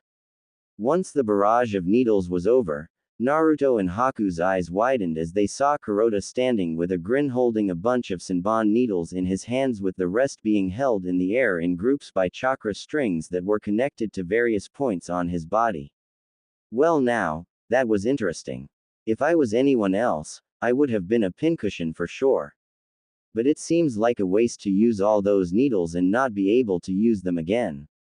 Why don't I return them to you?" Naruto's eyes widened as all the needles pointed themselves at him before launching themselves towards him at speeds that would give even him trouble to avoid even if he had anywhere to move. Just as the first needles reached him, Haku's hand shot out of the nearest mirror and pulled him through it. As the two boys appeared on the opposite side of the mirror, they heard the needles impacting the inside of the dome. Naruto sighed as he pulled out a needle from his arm that had managed to get him before Haku pulled him through the mirror and said, "Let's not do that again." Haku nodded before they heard, "Hidden sword art, sword blitz jutsu." The dome began shuddering as the kenjutsu user began bombarding the inside with numerous blades of chakra. 10 seconds later the blasts died down and Haku frowned as he concentrated on repairing the damage the attack had done to the mirrors. Naruto frowned as well as Kuroda shouted out to them, "So you put chakra into the mirrors to keep them in existence and repair them? Very clever, but it must be a real drain on your reserves. I can simply wait until you run dry and then finish you off." Naruto glanced over at Haku and said, "How long can you keep those up?" Haku glanced at the mirrors before turning back to Naruto and said, "With that many, about another 10 minutes. Less if he attacks them again. After that I'll be pretty much useless." Naruto nodded before looking at the mirror and edged his head in thought. After a minute, his eyes lit up and he said, "You can manipulate those mirrors so that you can use the water in them for jutsu, right?" "Yes, but if I take any of the water out they will be weaker against his attacks and require more chakra to repair." Haku said, wondering where his partner was going with this. "What if we surrounded him in water and froze him in it?" Haku shook his head and said, "It could be done, but it would take too long to freeze him. By the time he was surrounded he could simply blast the water away with his chakra before I could lower the temperature enough to fully encase him." Naruto frowned before his eyes lit up again and said, "What if I added my wind-natured chakra into the mix? Would that speed things up? Or could we at least make the dome so cold that it freezes him to death?" Haku's eyes narrowed in thought before he nodded and said, "That could work. We would only get one chance at this though." Naruto nodded and put his hand on the closest mirror and said, "Then we better make this count." Haku nodded again and placed his hand next to Naruto's. The two then closed their eyes in concentration as they began pumping elemental chakra into the dome. As Naruto pushed more wind-natured chakra into the dome, the temperature of the dome itself began dropping dangerously low.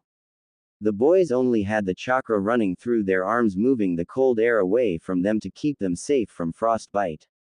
On the other side of the dome, Team 8 was shivering as the temperature near the dome kept dropping.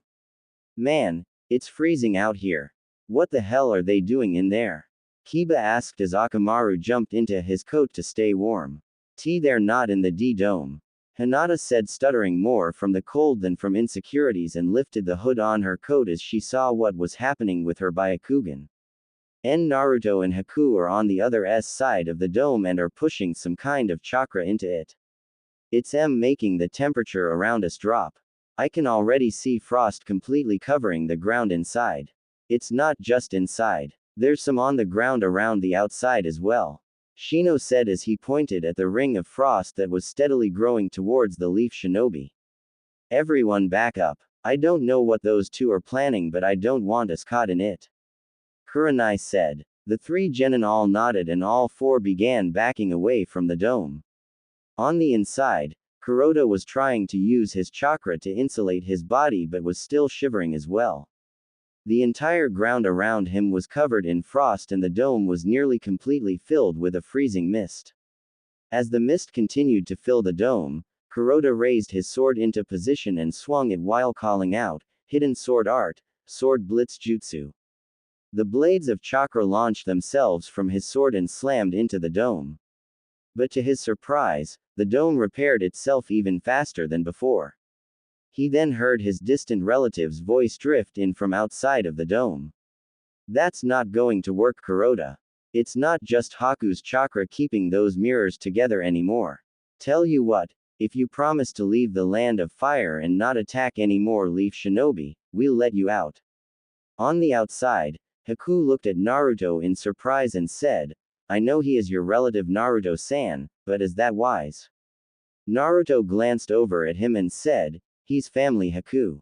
I have to try. Kuroda frowned before shouting out, you actually expect me to allow the leaf to go unpunished for what they have done? You are either naive or a fool. Naruto sighed before saying, all right, I gave you a chance, but if that's how you want it, then I guess we have no choice. Right after Naruto stopped speaking, the mist began closing in on Kuroda and began freezing on his body. As Kuroda began to try and break the ice off, the mirrors began rippling before water shot out and hit him from all angles, freezing over as soon as the water made contact with his body while the mirrors began shrinking. As the mirrors completely disappeared, everyone was able to see Kuroda again, who was standing in the middle of a gem-shaped pillar of ice. Hinata gasped as Kiba said, holy. Under his breath, unable to even finish his sentence as he stared at what had happened to the redhead. Naruto slowly walked towards the ice formation and stared into his relative's eyes before placing his hand on the ice. As Naruto gathered wind chakra into his hand, he said, I'm sorry. The ice and figure in it was instantly turned into powder as Naruto's wind-natured chakra tore through it, leaving no evidence that a human had ever been in that spot. Not even Kuroda's sword or headband survived. Hinata gasped again before all three genin turned their heads from the sight of the powder falling to the ground with their eyes closed. Kurenai turned her eyes away as Naruto closed his own in sadness. Haku stepped over to the blonde and put his hand on his partner's shoulder and asked, are you going to be alright? Naruto nodded before saying, let's head back to the village. Haku nodded and the two jumped into the trees with Team 8 following. That night, the leaf shinobi were sitting around a fire as Team 8 and Haku were eating their dinner while Naruto was staring into the fire with his plate of food remaining untouched. As Hinata glanced over at the blonde, Haku gave her a light nudge. When Hinata turned to the ice user, he gestured over to Naruto and said, why don't we go talk to him, Hinata-san? But I don't know what to say. Hinata said. Haku gave a gentle smile and said, so don't say anything. Just show that you're there for him. Before Hinata could say anything to that, Haku stood up and began walking around the fire. Hinata quickly stood up and followed as Haku sat down on one side and Hinata took Naruto's other side with a small blush. Kurenai gave a small smile while Kiba frowned. He was about to stand as well when Shino put his hand onto his shoulder. Kiba shot him a look, but Shino simply shook his head, causing the canine-like boy to simply humph and go back to his meal. Are you alright, Naruto-san? Haku asked as he settled himself. Naruto took in a deep breath before exhaling in a sigh and said, Tell me, Haku, were you alright after you killed your father when he killed your mother and then tried to do the same to you after he discovered your bloodline? Hinata's and the rest of Team 8's eyes widened when they heard this, while Haku was silent for a moment. Not at first, Haku admitted before continuing. But eventually the pain lessened with time. And when I met Zabuza-sama, it lessened to the point that I could put it behind me. You are lucky, Naruto-san, you already have others who care for you that can help you through this. Yeah, Naruto said as he continued to study the flickering flames of the fire. I just wish he didn't have to die like that. I've lived my entire life without my family. And then the hour that I finally met someone that I shared a blood relation with, I had to kill him for the sake of the village. The world of the shinobi can be a cruel place. But if you have your friends around you, you can survive it. Haku said. Naruto nodded and said, Yeah. Thanks, Haku, you too, Hinata, for being here. Haku smiled while Hinata simply nodded. Scene change. Hokage's office. Kurenai, Naruto, and Haku were standing in front of the Hokage as the two Junin finished giving their reports. After they were finished, Sarutobi leaned forward and said, So there was an Uzumaki survivor in the area. I must admit I had thought your mother was the only survivor, Naruto. It is unfortunate that this Kuroda figure felt the way he did about the leaf. We could have used his skills as well as his help in rebuilding your clan. How are you handling it? Naruto looked down for a moment before saying, As well as can be expected, sir. Having Haku around helped. Sarutobi nodded and said, That's good to hear. Very well, if there's nothing else, then you're dismissed. Naruto and Haku nodded, but as they were turning to leave the office, Kurenai said, Actually, sir, there is something I need to ask you. When Naruto and Kuroda were talking, he said he knew who Naruto's parents were. He gave the name of Naruto's father, and I was wondering if you could confirm it. Naruto and Sarutobi frowned as Sarutobi looked at Naruto silently asking, and Naruto nodded his head, causing Sarutobi to sigh and begin massaging his forehead. Looking back to Kurenai, he nodded and said, I'm afraid he was telling the truth. Kurenai's eyes widened and she looked over to Naruto and said, Then that means that Naruto is. Kurenai, Sarutobi said in a sharp tone, stopping the junior Junin short as Sarutobi continued, the information about Naruto's full heritage is classified at the highest level. Haku stepped forward and said, I'm sorry, sir, but why would information about who Naruto's father was be classified so heavily? Because Naruto's father made a lot of enemies before he died. More so than his mother and anyone else who fought in the last war combined. If they were to receive word that he had a child that was alive, then they would stop at nothing to see Naruto dead. It could even start the Fourth Shinobi War. Haku's eyes widened as she glanced at Naruto, who shrugged and said, You've seen how effective my bloodline is against multiple opponents. My dad took full advantage of that as soon as he figured out a way to get over the tunnel vision that occurs when we use it. Although we don't think the stone or cloud would try anything if they did find out about me due to the fear of what I could do on the battlefield, we still don't want to take that chance. Sarutobi nodded before turning to Kurenai again and said, Have your genin made the connection? Kurenai shook her head and said, Not that I'm aware of. Should I go ahead and tell them? Sarutobi shook his head and said, No, there is no need for that. I will inform their parents to make sure they don't talk about it openly. Fortunately, Hiashi was one of his teammates, so he has always known, and Sum has known that they were at least related since their scents were so similar. I am sure that Shibi is aware of Naruto's heritage as well.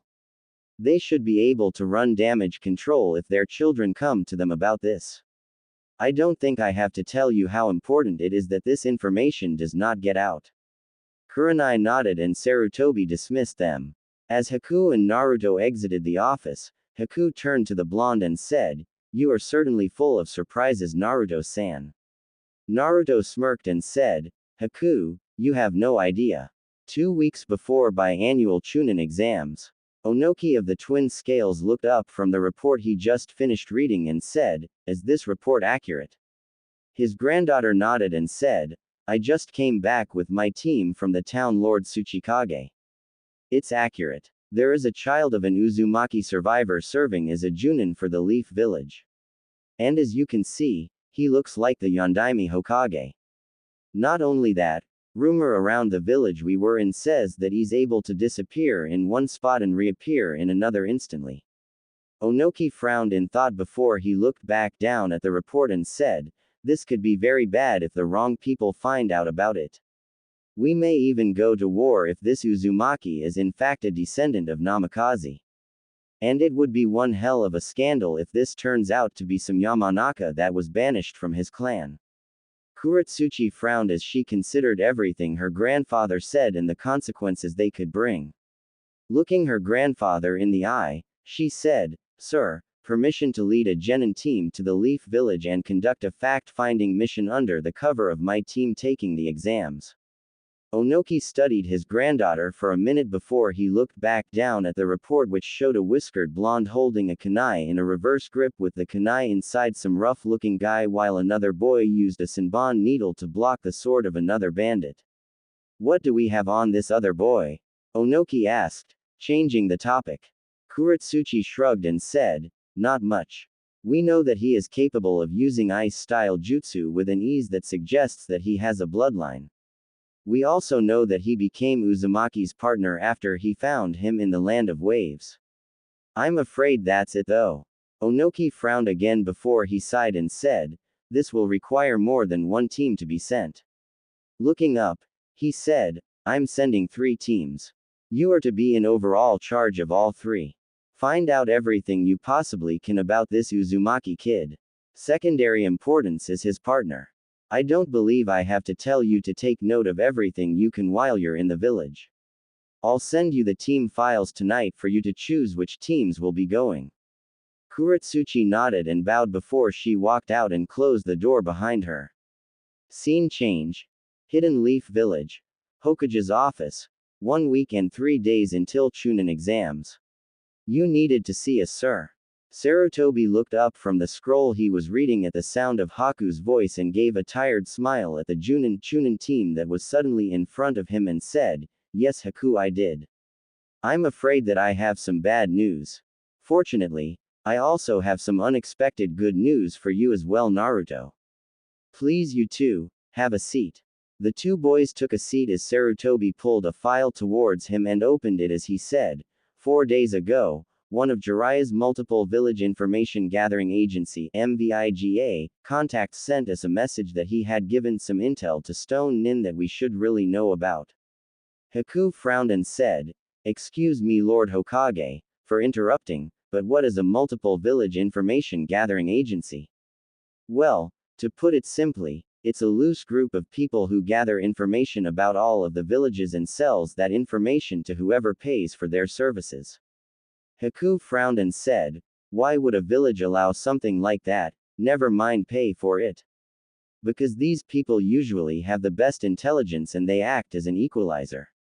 If one village has a piece of extremely important information that was sold to them by these people, you can always assume that the village it concerns will know about it sooner rather than later. The group prevents wars from breaking out by mainly telling their clients about coup attempts and alliances that are made. Now, as I was saying, one of the agents sold information to Stone that I think you two should know about. Primarily you, Naruto. Take a look at this picture and tell me if you recognize it." Sarutobi picked up a picture from the file and tossed it like a shuriken to Naruto, who caught it and looked at it while Haku leaned over and looked as well. The picture showed Naruto with a kunai in a reverse grip stabbed into the chest of a guy who could pass for a bouncer, while Haku was behind him with his back to the blonde as he held back a sword with one of his senbon needles. Naruto frowned as he said, "This looks like it was taken during that mission we had last month to clear out that mafia group." Flashback. 1 month ago, border village between Land of Fire and Land of Vegetables. Their mission was simple. A mafia gang had set up shop in the town and had been receiving international taxes from anyone who was using the village to make the crossing over from one country to another. They were to go in, find the base, take all the gang members out of commission, and leave their unconscious bodies in the hands of the joint police force for some well-deserved one-on-one interrogation on other criminal groups in the area. There was just one slight hitch in the plan. The day Naruto and Haku had reached the village, the whole mafia gang had for some reason decided to have some fun at the police station, and a massive fight currently made walking around in that area of the village a hazard to a normal person's health. When they reached the police station, Naruto and Haku took 5 seconds to figure out what was going on and to run a quick IFF. After that, the fight turned into true organized chaos as Naruto slipped into the slipstream and began knocking people out by putting burns over the parts of the body that were the most sensitive to pain or just chopping the back of their necks, while Haku made a bunch of ice and bond needles and began putting everyone in range in death-like states as he began wading his way towards the police officers. The fight was pretty much over the minute the two-leaf shinobi showed up. But as Haku blocked an overhead slash from a sword-wielding thug with a Senbon needle, Naruto saw one of his victims regain consciousness and narrow his eyes at Haku before he sprung up to his feet with a switchblade flicking open. Naruto's own eyes narrowed before he disappeared and reappeared with a kunai already in the man's chest. Should have stayed down. Naruto growled out as the man gurgled and fell to the floor.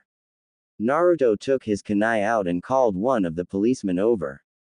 As the man rushed over to him and his victim, he said, "If you get him some first aid as soon as possible, he'll survive." The officer nodded and called over one of the rapid response officers, who quickly got to work on the thug. Naruto turned around and looked back to where Haku had been and saw his opponent currently on the ground whimpering while he held one of his more fragile body parts while Haku stood over him. Naruto shook his head and thought, "I keep forgetting how harsh Haku can be when he's not forced to kill someone." Haku sensed Naruto's gaze and turned around and gave a smile at Naruto, causing the Junin to sweat drop at how sweet the smile looked. End flashback. Unfortunately, the agency took that picture and sold a copy of it, an information that was fortunately just rumor to Stone. The agent who gave us that picture says that they didn't tell them about who they thought your parents were, since they knew that would definitely start a war. Still, it's not hard to guess that Stone will work it out. In fact, we believe that at least someone already has. I've just received a message from the Tsuchikage. For the first time since the Chunin exams first came into existence, Stone is sending teams to the Hidden Leaf Village for the exams. 3 of them, in fact. Naruto frowned and said, "Isn't there some treaty or something that prevents them from coming?" Sarutobi shook his head and said, "There was never actually anything legal preventing enemy villages from coming to one another's exams. It was just simply one of those things that villages don't do because of the relationship they have with each other. Stone is simply taking advantage of that fact in an effort to get information. Most likely so that they can either confirm or dismiss their theory on who Naruto's father is." Naruto's frown grew as he said, "In that case, me and Haku should probably take a long-term mission and stay out of the village until the exams are over. Sorry, old man, but it looks like you'll have to find someone else to proctor the 3rd exam. Actually, Naruto, I still want you to proctor the exam. If we try to hide you and Haku until the exams are over, that just shows Stone how much we want to keep you out of their sights, and they would be all that more determined to find out the truth.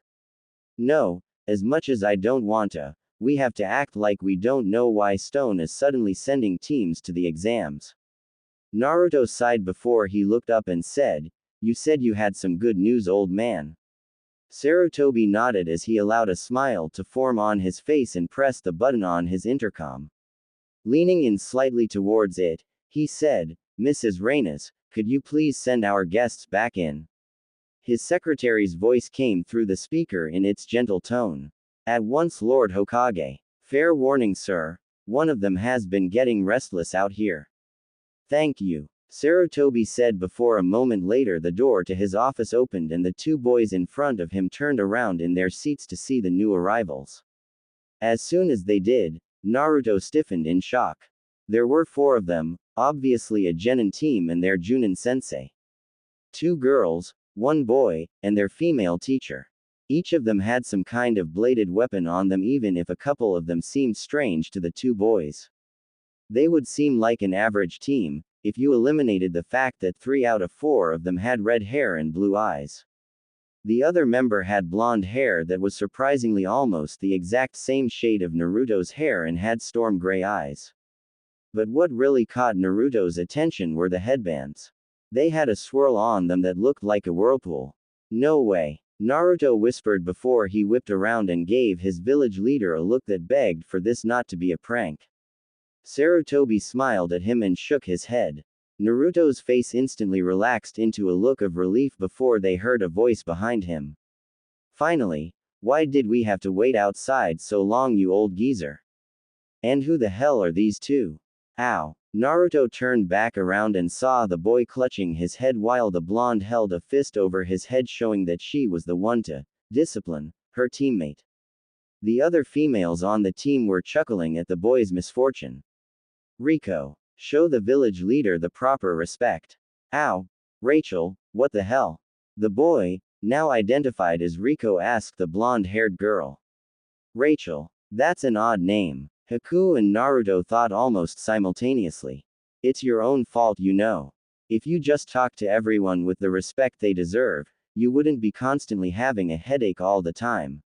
Rico turned to his red-haired teammate and said, shut it, Reina. Just because you're older than me by 6 minutes doesn't mean you can criticize me all the time. Reina's cheeks puffed out and she looked like she was just about ready to really rip into her younger brother when the oldest redhead cut in. All right, you two, no more fighting in front of the Hokage. You can continue this once we're back at our hotel. Shigata muttered, yes, Tsunami-sensei, before she turned back to the Hokage and said, my apologies, Lord Hokage. If I may ask, who are these young men? Sarutobi chuckled as he waved the apology away and said, apology accepted, Tsunami.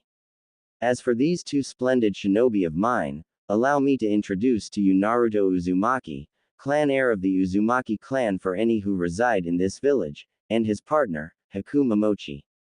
All 4 Whirlpool Nin's eyes widened before Rico pointed at Naruto and said, no way, this guy's our clan heir. I mean, look at him, he doesn't even have our red hair. How can he even be an Uzumaki? Tsunami looked about ready to scold her student again but never got the chance as Naruto released the full scope of his intent. Naruto's hair began flying all over the place with his clothes flapping around like they were in Category 5 hurricane force winds. Everyone in the room shuddered as they felt like they were in that storm with waves over 75 feet tall surrounding them. And then Naruto took it one step further. After his battle against Kuroda, Naruto realized that he needed to learn how to control the different chakras inside of him. He started with the one that came from his mother, since doing anything with demonic chakra without knowing just what you're doing can be hazardous to your health. As Naruto's hair and clothes flapped around, he showed just what all the hours of working with his clones on the chakra were for. Naruto's special chakra erupted out of his body, forming a bonfire of multicolored light before part of it rose higher than the others and shifted into the form of a fox with 9 tails.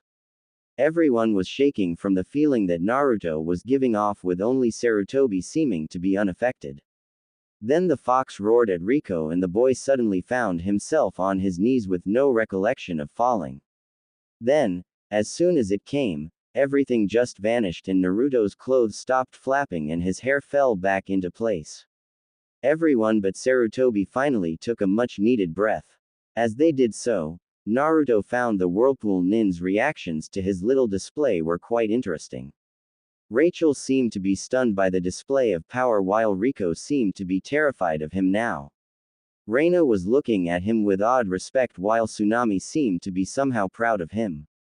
Naruto was confused by this until Tsunami said with a light tone in her voice, well now, it's been a while since I've seen someone able to manifest the Uzumaki presence so well. In fact, the last one was Master Umi.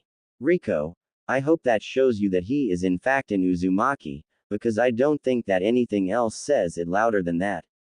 Riko gave a slow nod as he continued to stare at Naruto with wide eyes. Tsunami then continued with the light tone still in her voice, "Now then, Naruto. I'm sure you have some questions about where me and my team have been since from what little I've gathered with my brief talk with your leader Whirlpool Village is no longer around and there weren't many survivors. However, let me explain about just what happened first before I answer any questions." Naruto nodded and Tsunami seemed to gather herself as she remembered events decades past. "We knew for a while that the Hidden Stone Village would someday make a direct attack against our village. Since we were not arrogant enough to assume that we could repel whatever army they sent our way without massive damage done to our village, we decided to evacuate a large number of our civilians with 50 teams to protect them. But instead of sending them to the Leaf Village where they could have been intercepted, we loaded them onto ships and headed east, where we knew that there was at least one other continent. After 2 months at sea, we reached the next continent. A team of shinobi was supposed to come after us once the war was over. We ended up spending the next several years there, mixing in with the populations there. Said populations are actually much more technologically advanced than us, although none of them knew how to use their chakra before we came. We began taking jobs there while at the same time teaching parts of the populations how to use their chakra. One of these people was Rachel here." Said blonde gave a small wave as Tsunami continued. "After 10 years went by, we had to admit that Whirlpool was almost certainly destroyed and that the Leaf Village had lost the war. But then, 7 years ago, another Uzumaki came across the sea and found one of our mini villages that we had set up in the coastal town of Bengal. His name was Kiba, and he told us that the Leaf had won the war 2 months after our village destruction and that he had been looking for survivors ever since. He had eventually returned to where Whirlpool Village used to be and found the scroll that contained the orders to send a team out to us. And so, he came for us." Tsunami's eyes closed briefly before she said, "But by that time, many of us didn't want to go back. We were comfortable in a place where they had technology unlike anything we had here. Why should they have to go back? Still, a number of the older generations wanted to return.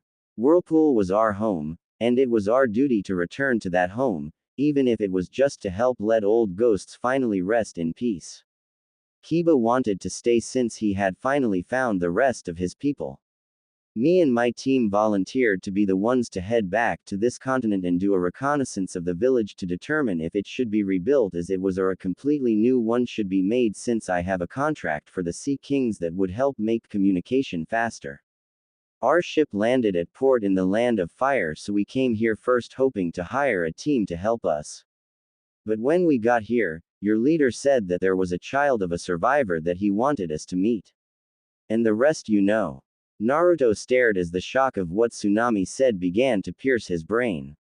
There were even more survivors of the Whirlpool Village. Survivors numbering hundreds, possibly even 1,000 more than the most hopeful estimate that any village previously had. "I'm not the only one who can walk in the sunlight." It was an amazing thought. That there were others who were living comfortable lives and weren't obsessed with revenge like Kuroda had been. He was brought out of his thoughts by Sarutobi, who coughed to gain all of their attention. Once he had it, he said, "Naruto, there is one other thing that Tsunami has forgotten to mention. Since the Chunin exams are so close, she wants to enter her team in it so that they can test themselves against the ninja on this continent. That means that they'll be here for at least another month." Naruto frowned and said, That could be a problem. I'm pretty sure that Haku took the only apartment that was empty that Mr. Adregas owned. And I am not going to let them suffer by staying in a hotel for a whole month. Hey, how come where we stay is decided by this Akunta?" One Riko asked, pointing his finger at Naruto, who looked back over his shoulder with a raised eyebrow. Rachel bashed him on his skull again and said, "Show your clan heir proper respect, Riko Baka." Reina chuckled again at her brother. But before Riko could launch another argument with his sister, Sarutobi coughed, drawing everyone's attention again as he said, "Since Naruto is technically your clan leader while you're in the village, it falls up to him where you stay." On that note, Naruto, you could move into your parents' house. That should give you plenty of room. Or, if you so desire, you could theoretically take over the Senju clan compound since your great-grandaunt was married to the first. There's also the fact that Tsunade has made it quite clear that she doesn't want to return to the village, making it even easier. Naruto edged his head to the side in thought before he shook his head and said, I think I'll stick with mom and dad's house. Too much trouble with the civilian council if we moved into the Senju compound.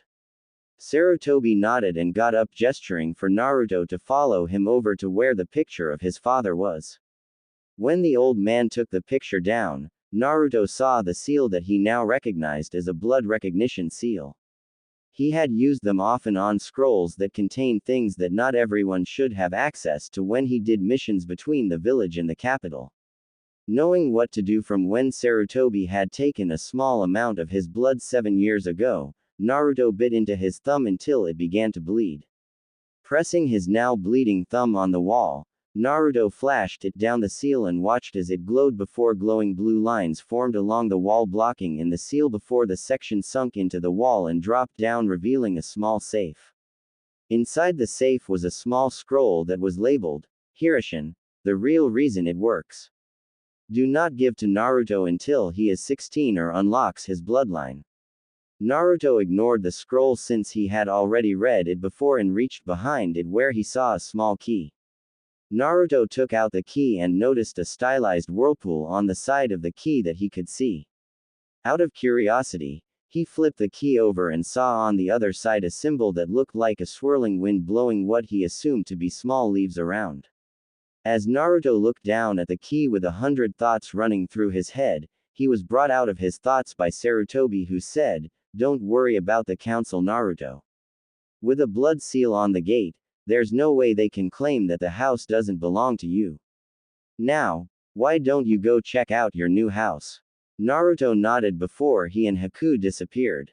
What the? Rachel asked with wide eyes before she and Tsunami disappeared as well. What the hell? Rico was able to get out one word more than his teammate who he had unconsciously spoken with at the same time before he and Reina also disappeared. Scene change. Namikaze household. Naruto and Haku reappeared next to a 3-story house that was surrounded by a 7-foot iron wrought fence. The house was roughly 5 miles north by northeast of the cage tower and was surrounded by a thin, but thick ring of small trees that ensured privacy. Knowing that both of his parents were far ahead of others when it came to seals, Naruto was willing to bet that each and every one of those trees had some kind of seal that would alert the owner of the house if there was someone in them, if not a seal that would make the intruder very sorry indeed to be in one. Naruto shot a quick look at the house that really seemed normal besides its size before he disappeared and reappeared with Tsunami and Rachel. He disappeared again and reappeared a third time with Rico and Reina. The rest of Rachel's quiet shout had been rudely cut off as she and the others tried to get over the sensation of their surroundings suddenly changing with no warning whatsoever. As the four shook their heads, Haku said, Don't worry, you'll get used to it eventually. Rico didn't seem to be listening as he took one look around and brought his hand up into the release sign and shouted, Release. When nothing happened besides Rico's chakra flaring, Naruto smirked and said, You finished yet? Rico scowled at the blonde who paid absolutely no attention to that fact as he walked up to the gate which had the same 2 symbols as the key did. The wind design was on the left gate while the right held the whirlpool design. The middle of the gate had a lock with a slot where the key was obviously supposed to go and another blood recognition seal surrounding it. Naruto rubbed his thumb and swiped the once again bleeding appendage across the seal which glowed blue before disappearing. Naruto then inserted the key and turned it, unlocking the gate. Pushing the now unlocked gate open, Naruto walked in quickly and closed the gate behind the others after they had followed him. Turning back around, Naruto retook his position in front of the group and headed towards the house. Besides the massive training area under the house that had seals to change the environment into anything Naruto or the others wanted, the house was fairly normal. The second and third floors were full of bedrooms with 2 bathrooms on each floor, leading Naruto to believe that this was supposed to be for a growing clan or even for any Uzumaki survivors, while the first floor had 2 bathrooms as well, a large dining room, a good-sized family room, and an impressive kitchen. They'd have to get a new refrigerator though. All of the food inside had been left to rot, leaving one big blob of what looked like toxic sludge that smelled like something had been locked in the fridge and left to die for a good decade. Naruto made a few clones who had the unenviable job of dragging the biohazard out to the backyard, where the clones roasted it with a combination wind and fire jutsu. After that was done, Naruto and Haku took off to their apartments to inform Mr. Adregas that they had to move out due to Naruto's new circumstances before they went to buy a new refrigerator. The Whirlpool team meanwhile began to unseal their belongings in their new rooms. Scene change. 1 week until exams, Naruto's training ground 1225. Naruto and Haku were currently back to back in the forest of the Hokage monument, with Haku holding one of his Senbon needles while Naruto held a kunai in their respective left hands. Scattered around them were kunai and shuriken.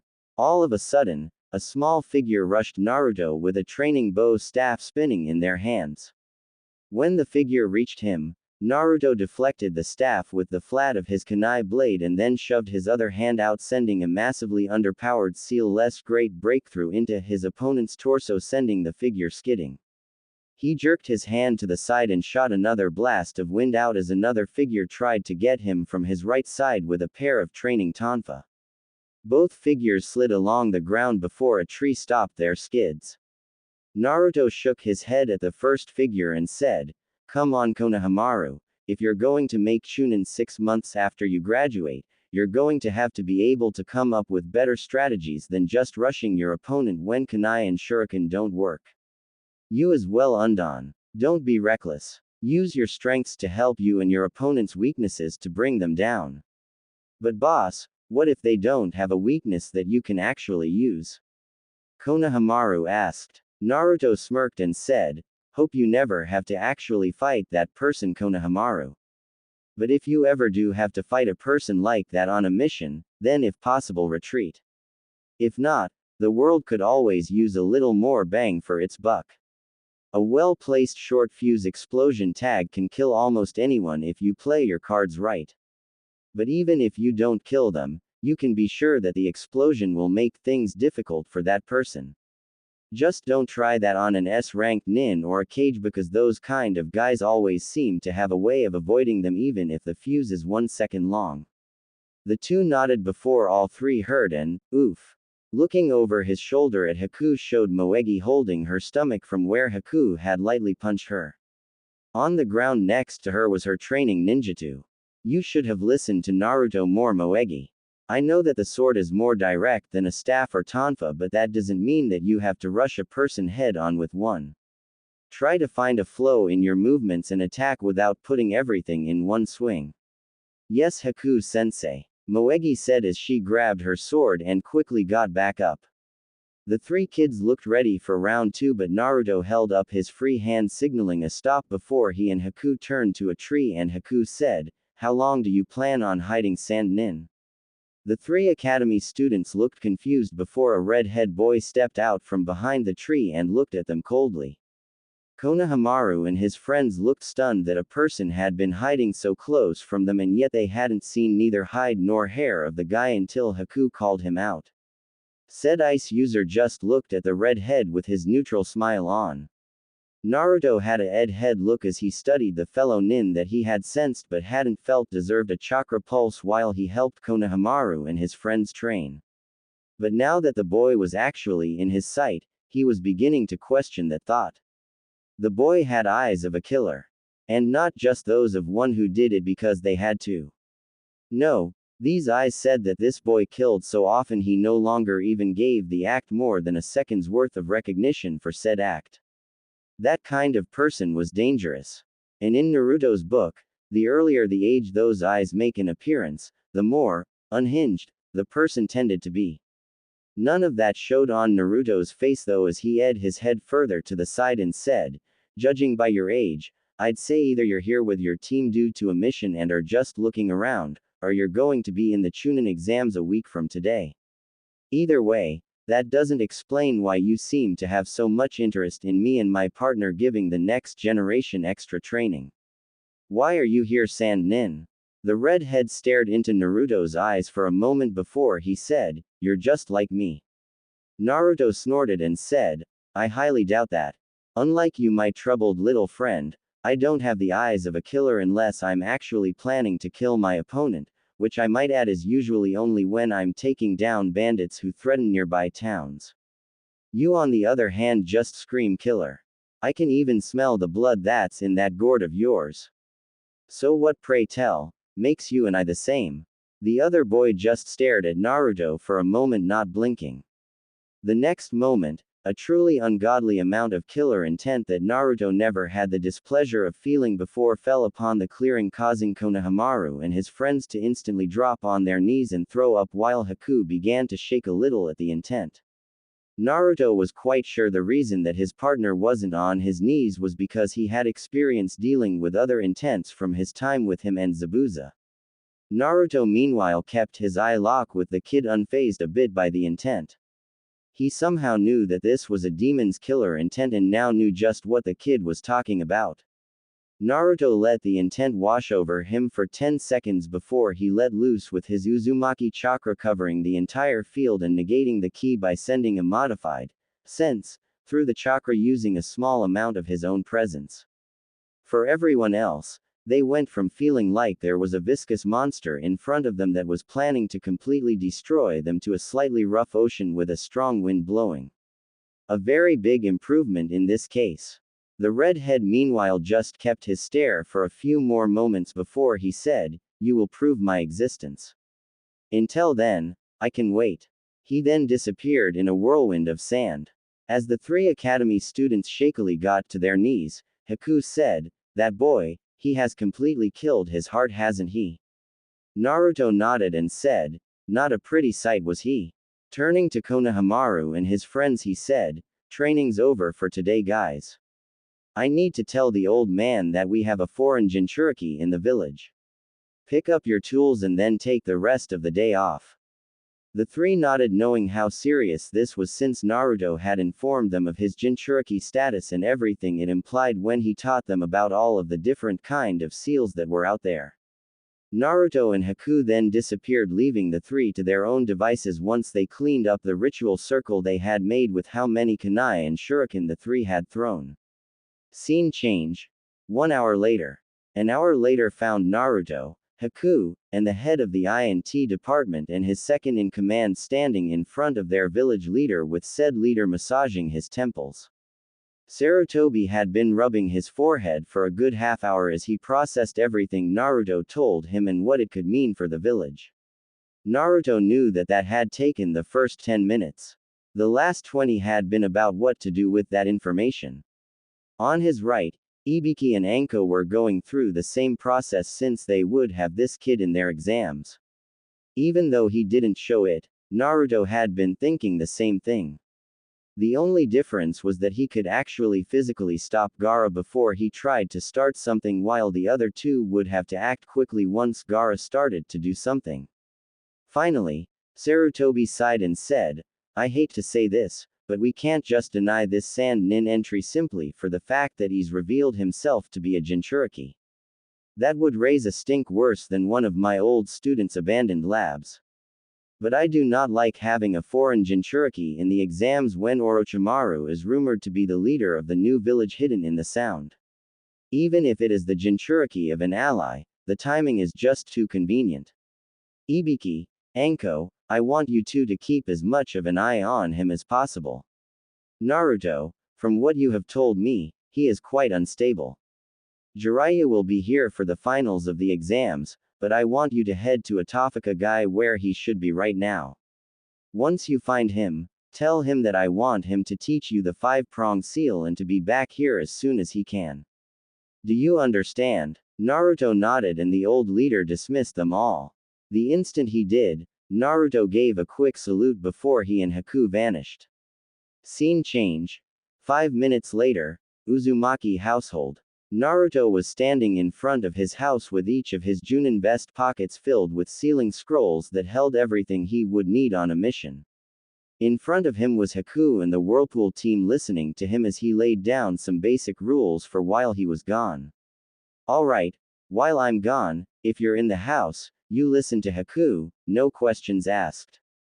Tsunami, that includes you. No offense, but I trust Haku more than you right now when it comes to keeping parties out of the house. Tsunami gave a short nod and he continued, next rule, you are for no reason whatsoever allowed to let anyone into the house. Meet them outside if you have to. But I don't care if it's the Hokage himself, no one steps foot into our yard.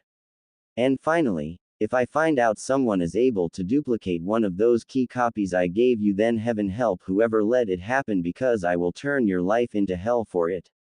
Understood? Yeah, we get it. No wild parties and don't talk to strangers. We get it already, Rico said, and then muttered under his breath about how unfair it was having to do what an Akunta said.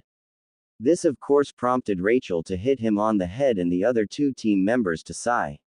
Reina then stepped forward and gave Naruto a hug and said, please stay safe, Naruto-sama. Reina quickly stepped back with a blush on her face. Naruto decidedly ignored the blush since Reina had been in some sort of odd stupor whenever she talked to him ever since he had let loose with his presence a few days ago. Thankfully it wasn't as bad as some fangirls he had seen, so he just hoped it would blow over.